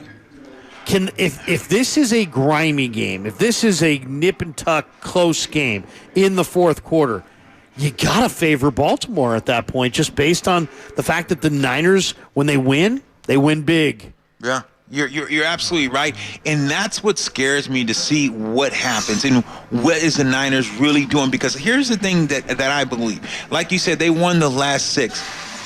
They have not faced a team like this as far as running the ball. No. This is but this team also doesn't have Keaton Mitchell. Or J.K. Dobbins. That's the point that I got to start, and that's they only lost him last week. Right, you're right. So we haven't seen. Now it's just a matter of like, how much do you believe in Justice Hill? I don't. How much do you believe in Gus Edwards? I don't believe in the guy that was running the ball. That guy, I was watching that game. He hit the hole so hard, so fast, and get to the outside. And what he could do, he put you in a pickle real quick. And that's what Lamar Jackson does, because he understood Lamar Jackson was going to ride him, and the defense was like, they don't really want to go after him because they're still thinking, okay, Lamar might pull, and he's already through the hole. You're right. His explosiveness forced teams to commit to him. So I just don't know how the Niners, because I'm going to tell you right now, I don't think the Niners start off with success just figuring this run game out. I don't with Lamar Jackson. He's too much of a mystery. He's too much of the future. He's too much of the history. He's got because of what he can do, running the ball, and not just running the ball, but his elusiveness to make people miss in and out of in the pocket.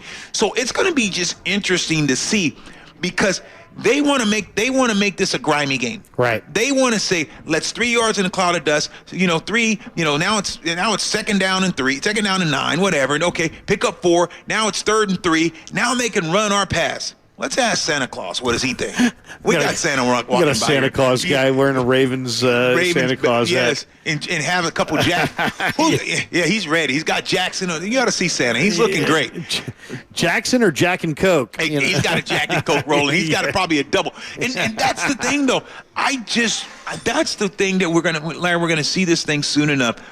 Can the Ravens grind this out and win on 1st and 2nd down and be in 3rd and 2 and 3? Yeah. When that way, and then do they wear the Niners defense out because it's 3rd and 2 and 3 and they're able to run and keep guys out? So how's the pass rush? And when you have to rush the passer, guys are winded because you've been out there trying to stop the run.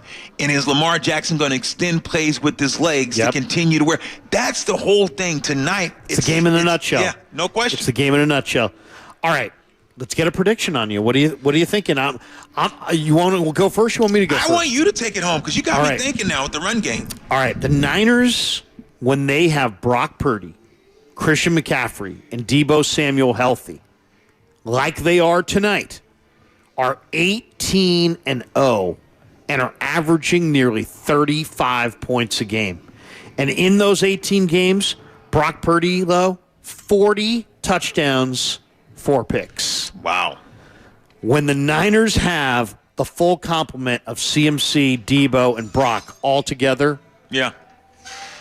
they're putting up 35, and Brock's looking great. So I'm going to say the Ravens are going to give them a little bit more. So I'm going to say 31-21 49ers. I think it's a 10-point win. I think it could be. How does it a 10-point win? My guess is that it's the Niners by 17, and then a late touchdown makes it 10. So I think it's going to be, I'm going to say 31-21, but it really, at the end of the day, wasn't that close. Wow. I think I'm going to go against you on this, Larry. Okay, but I respect you, man. What do you got? I respect you. You're freaking, because you got me thinking that it's going to be, that the Niners are winning this game. But in my opinion, I really believe that you're going to see a tough game. And I believe the team that has the ball last is going to have a chance to win the game. Oh, no. I believe that's the kind of, I don't know. It's going to be nip and tuck. That's what it's going to be. You're going to see. Well, that favors Baltimore. I think that. It absolutely does. I think the Niners defense get a stop, but I think that the Ravens or the Niners are going to have either team is going to have a chance to win this game late. I do not see this being a lopsided game, because you have to realize Harbaugh is preaching and he's saying, we got the MVP on our team. Lamar Jackson is that type of guy that everyone's talking again, and everyone is already, it's a foregone conclusion that Purdy that's winning MVP, and Harbaugh thrives off of this. He's going to have those men saying, guys, who's got it better than us? We're rolling in this place. No one's giving us a chance. And they're like, they want to see, they haven't seen us. And that's why I love what Shanahan's telling these guys. You guys better be ready to play right in the anthem because he's warning them. Harbaugh is sounding the alarm to his guys. You boys better. I know. Shanahan. Yeah, I'm sorry. Yeah. Shanahan is sounding the alarm to his boys saying, look, guys, I know we can score. I know we got it, but I'm telling you, you better be ready to go. I know Harbaugh. I know with this family, they are going to have those guys come out, and they're going to play physical with you. So that's what I'm saying. I know Harbaugh who he is, and that's why I think that either team is going to have an opportunity to win this game at the end. Will the most physical team win the game? Usually, I would say that's right, and I kind of believe that that's going to be the case here. It's that kind of a game where the more physical team's going to win it. To me, the key guy in this game is right guard John Feliciano. He's the highest graded offensive player in the NFL. Last week against the Cardinals for Week 15. He's playing at a really high level. Talked to him earlier this week. We're going to let you hear some of that dialogue. And also, Jason La Canfora stopped by with Willard and I on Friday and had some incredible things to say about Ronnie Stanley. Wow. He likes the Niners, but you're going to have to hear why. We're going to let you hear some of the dialogue between La Canfora with me and Mark from yesterday on 95.7 The Game. And then, of course, Big John Feliciano. I caught up with him in the locker room this week, and he's a great guy, great interview. We'll let you hear some of that dialogue as well. Make sure you tune in to the post-game show after this thing's over on 95.7 The Game. They will take your phone calls, break it all down, and, of course, the kickoff show presented by Habas Law. You've been wronged. Habas Law will fight to make it right. Call 1-800-INJURED or visit habaslaw.com. We're here at the Santa Clara Hilton. We got more to go, another half hour before kickoff. The 49ers and the Baltimore Ravens on 95.7 The Game. Timing is everything. And now is the time to buy, California, during the year-end sell-a-thon at your California Ford dealers. It's time for our biggest offers of the year on the entire Ford lineup of trucks and SUVs, like the built Ford Tough F-150, part of Ford F-Series, America.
All right, it's Larry Kruger and Lo Neal here at the Santa Clara Hilton on the Kickoff Show, presented by Habas Law. You've been wrong. Habas Law will fight to make it right. Call 1-800-INJURED or visit habaslaw.com. That's HABBASLAW.com, habaslaw.com. All right, make sure you tune in after the ball game tonight. Mark Grandy and Sterling Bennett will have overtime taking your calls right up until about 10:30. Should be a fun night, hopefully talking about a Niner victory. I caught up with Big John Feliciano in the Niner locker room this week, and I really think Feliciano's a key guy to try to keep Matabuke out of the Niner backfield. And I asked Big John, are you a Christmas Eve guy, John? Are you a Christmas Day guy? And here's what he had to say. We're definitely Christmas morning. Okay. But this year is a little different. I'm out here by myself. My family's in Florida. So this year is all about business. So I'll celebrate Christmas next year. Does that make it tough? I mean, it's part of what you signed up for, I would imagine. Yeah. How's that sitting with the rest of the family? The kids are fine. Yeah. They got a lot of family back in Florida. My wife I feel like she's feeling it the most, dealing with all the kids and having to do everything by herself. How old are your kids these days? 6'3". Okay, so you got little kids. Mm-hmm. Do you remember as a little kid what the holiday was like for you? And were you a big, excited Christmas kid? 100%. I remember one year we woke up with my dad way too early, like 5, and it was a tough Christmas morning for them. Opening up like a 64 N64 or like the new I remember getting Pokemon Silver or Gold. I got both actually. Man, it's what a time. Yeah. Now you lived in Florida a lot, so it's hot weather in Florida. But then you've also played for Buffalo. Yeah. Would you rather a snowy Christmas or 100% snowy? Growing up, I would go to New York to see my dad for Christmas and my family in New York. So I was lucky enough to I had one white Christmas growing up. Then in Buffalo, I think 2 out of the 3 years we had white Christmases, and those are definitely the best. A little bit more authentic. Yeah. What's it going to be like playing in front of the nation? I mean, national TV I'm sure is always cool, but on Christmas night, the whole world's watching that game. Yeah. Does that add any juice to you? Yeah, it's kind of like Thanksgiving. Thanksgiving is a big game, and I've been fortunate. I think I played 3 or 4 Thanksgiving games, and those are fun. And I'm sure Christmas is going to be the same. You're playing really well. You got graded out as the highest offensive lineman on the team this last week. When you watch the film, what are you seeing about your performance? And not just you yourself, but the rest of the line. How's it coming together? Yeah, I think it's a collective thing. I'm able to play well when we have guys on the whole line that's playing well. It's been fun. When we watch film, there's always, you want to be super critical of yourself and find out what you can do better. And once you don't do that, you're going to start getting worse fast. So. They say you never stay the same, right? You either get better or you get worse. How are you better than when you came out of Miami, and how are you worse? Are you worse? You might not be. No, I'm way better. Being able to diagnose defenses and tells and players' stances and understanding your own offense, what's the running back's read here? Where is he going to start? Like, what is he looking? Is he looking at the tackle's left cheek, or is his track a little more tighter? All that stuff plays into, I think, why I'm playing so well right now. The Ravens, let's talk about them for a minute. Pierce is about 360. Well, I have him listed at 329. Yeah, he hadn't been 329 since grammar school. He's definitely he's a big boy. Yeah, he's definitely up there. He might be the biggest nose guard in the league. Him, Vita, and Dex probably. Dex is more proportionate. He's big everywhere. Yeah. Pierce, he got that big old belly. Yeah. But I've played against him a lot in my career. Pierce. 3 or 4 times. He's a really good player, and it's going to be exciting. Now, Travis Jones, is he going to go for them? He's the Connecticut kid. He's also about 330. Yeah. And then you got Matabuke, who's a 310, but he's fast. What does their down 3 look like to you when you watch them? Oh, they're really good. Probably the best defense, we've played all year. And they all bring something different. You got Pierce, who's a bigger guy and super strong and can really push the pocket. And then 92 is very quick laterally. And, I think he's had 11 sacks or whatever it is. So it'll be a good test for us. What makes them so good against the run? Is it the big bodies, or is it Roquan and Queen behind them who can really run? And those are. Besides our guys, I think they're probably the best two linebacker in the league. Yeah. Me and Queen, we had a couple of big collisions last year when we played the Giants played the Ravens. I think it's a collective thing of why they're so good against the run. I mean, you have Pierce who occupies the middle and keeps guards and centers off of the linebackers who are running side to side and a really well tackling group. So I think together, all of them make everything go. Do you have a relationship? So you've been in the league a long time. Mm-hmm. You played against many of these guys. Yeah. Do you have relationships with these with guys around the league that you're friends with, or is it? And then, would you go up to a guy before the game and shake hands? And say, how you doing? Or are you know what? He's the enemy. We're not shaking hands until afterwards. It depends who it is. Yeah. But most of the time, like when I played Jacksonville, Adam Gaddis, there's a guy that I played in college and in the NFL, so there's a respect there. But yeah, I've been around for a while, so there's always, there's not much new guys that I haven't played yet. And same goes with Leo Williams, in Seattle, and Mario Edwards. I mean, it's during the play, it's all business, and then after, you talk a little trash. How's the family? Yeah. How's the wife? How's the kids? Because some of those guys, like Mario Edwards, you guys were teammates, right? The Raiders, right? Yeah, same draft class. So I know him. And me and him, battled. You guys battled Florida State and Miami, right? Exactly. Yeah. So I hated him in college, and then when I got to the Raiders, I hated him in the beginning of the night, and then you realize, oh shit, that guy's not that bad. He's actually a good dude. Is he? Yeah. And going against him every day in practice, we got each other better, and fast forward to eight more years, we're in our 9th year in the league. Two last ones before we let you go. You get people here in the basketball bounced around. You guys got a nice bucket going right there. I've seen a bunch of guys shooting jumpers. Banks will shoot jumpers. I haven't necessarily seen you shoot the ball too much. Are you? I am definitely way better than a lot of these guys out there. Could you take these guys 1-on-1? 100%. Ask Colton. I wax his butt a lot. Do you? Yeah. Okay. I just, I like to play on the down low. Yeah. Keep it on the down low. All right. One last one. You played center, you played guard, and give me your thoughts on Brendel, Banks, Burford, and how, obviously Banks and Burford are young guys getting better and better. Mm-hmm. Brendel's, only a second-year guy as far as a starter. Yeah. How would you evaluate the jobs that these guys are doing? Because so you probably know these positions as well as anybody. Yeah, I think Jake's been playing at a super high level. Unfortunately, there's a guy named Kelsey out there that has the number one Pro Bowl spot. But I think if Kelsey ever freaking retires, Jake might actually get him. Yeah, Jake will. Yeah, but Jake's been playing really well. I mean, the way he's very familiar with this offense, and he sets the deck for all of us.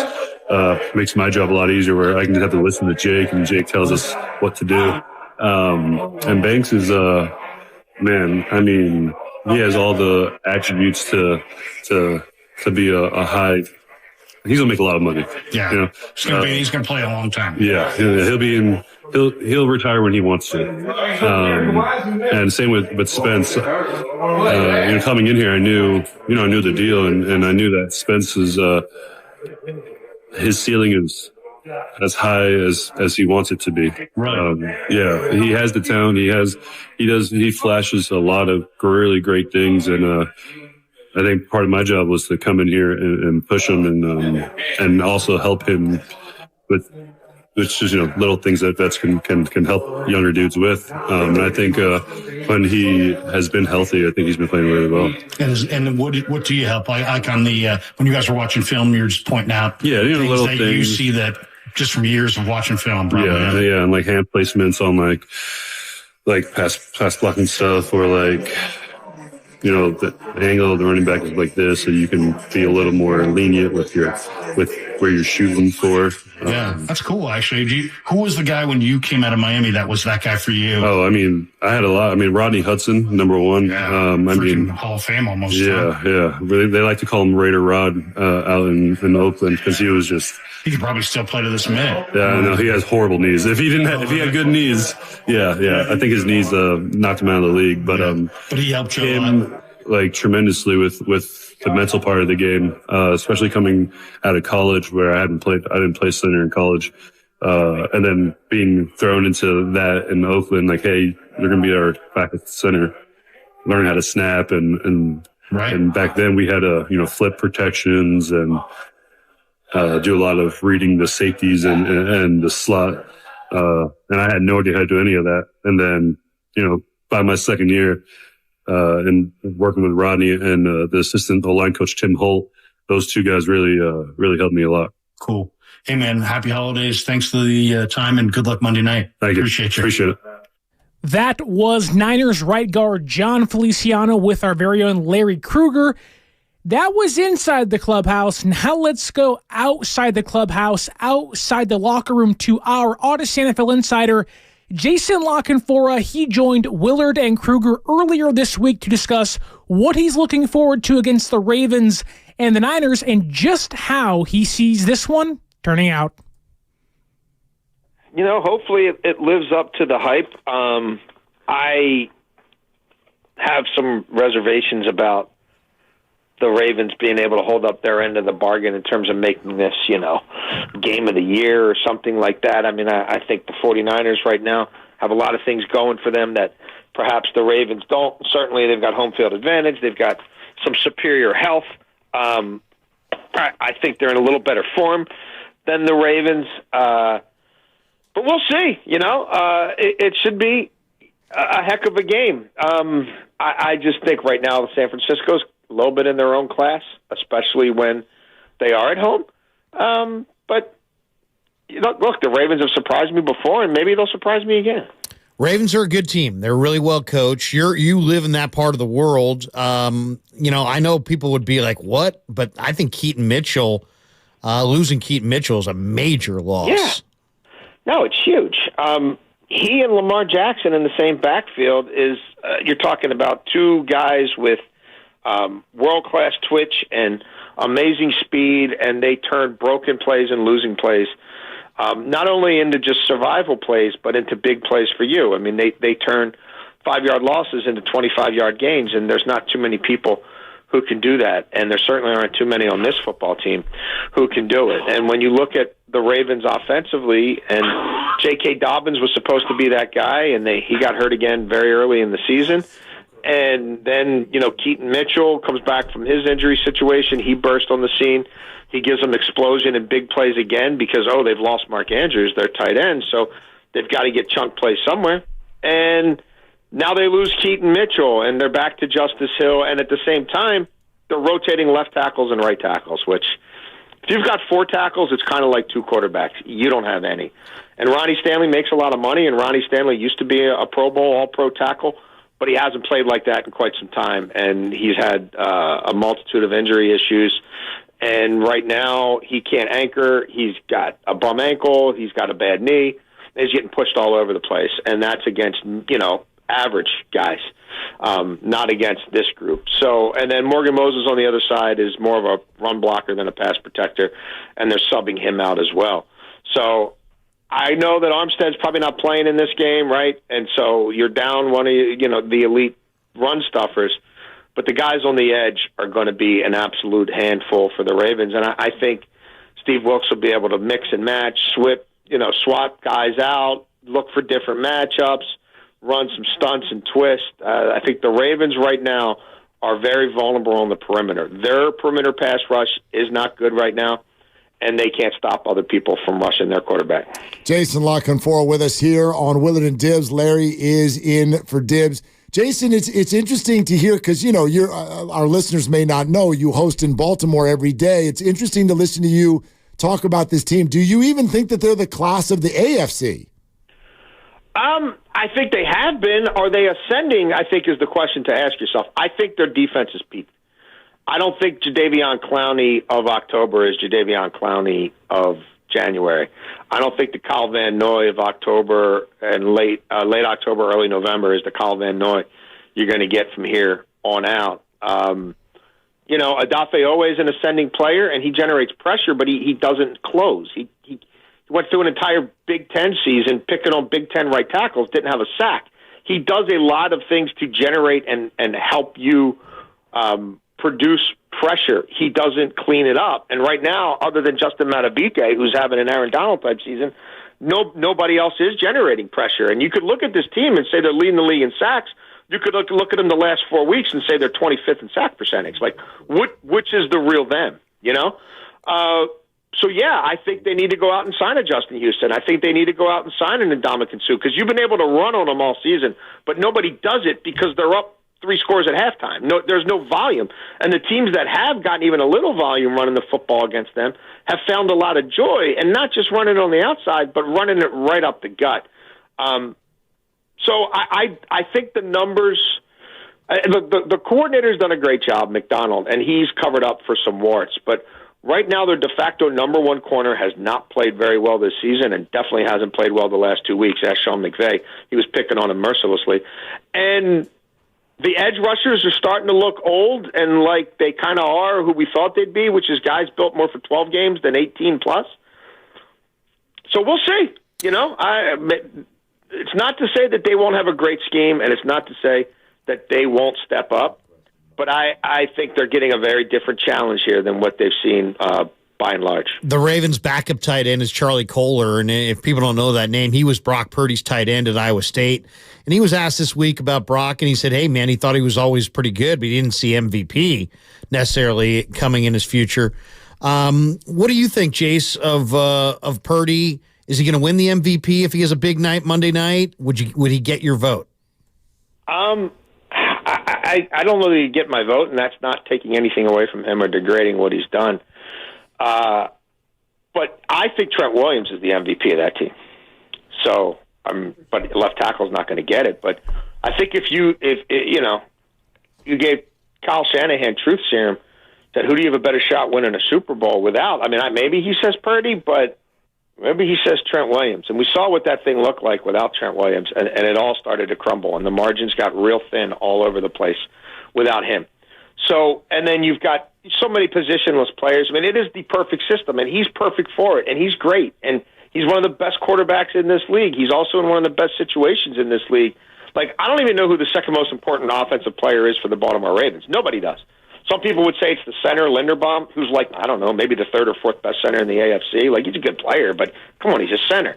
Like, you're going to tell me Kevin Zeitler, their right guard?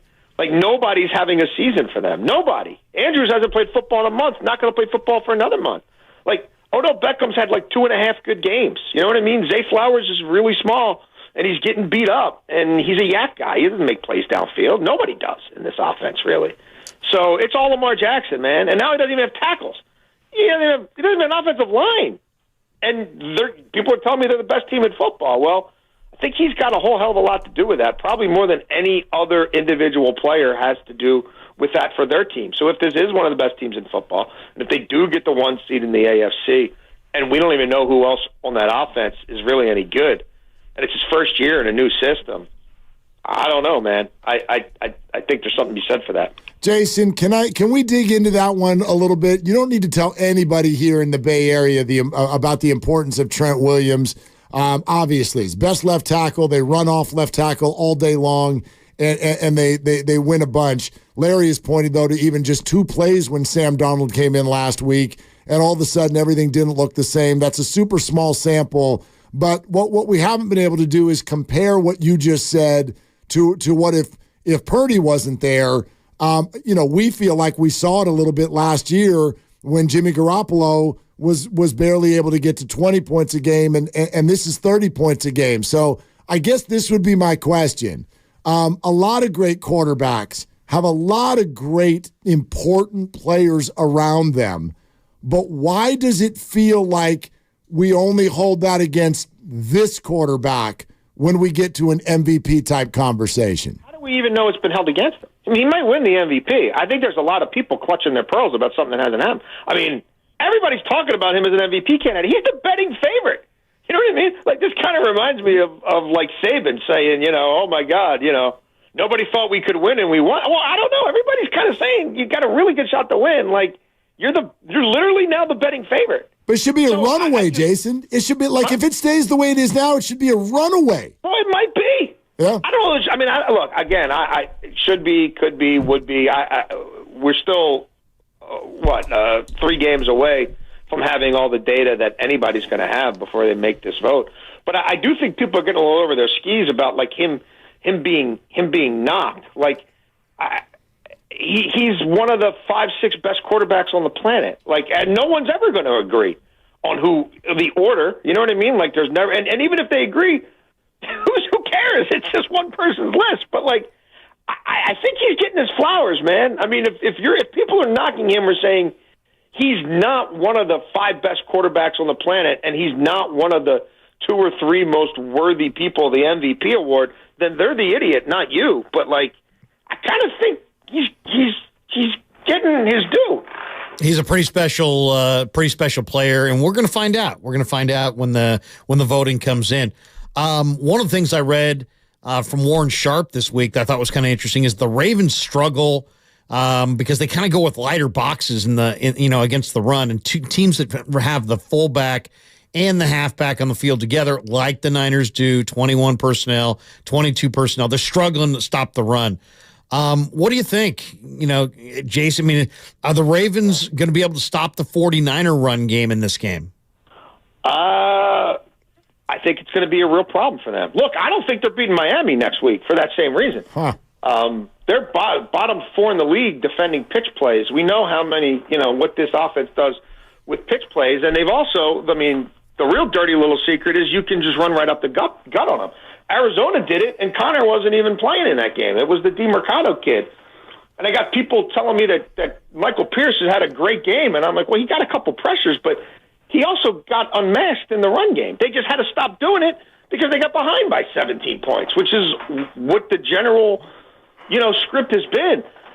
You put the other team that far behind, they stopped doing it even if it was working for them. So because the time's working against them. I don't think that'll be the case in this game.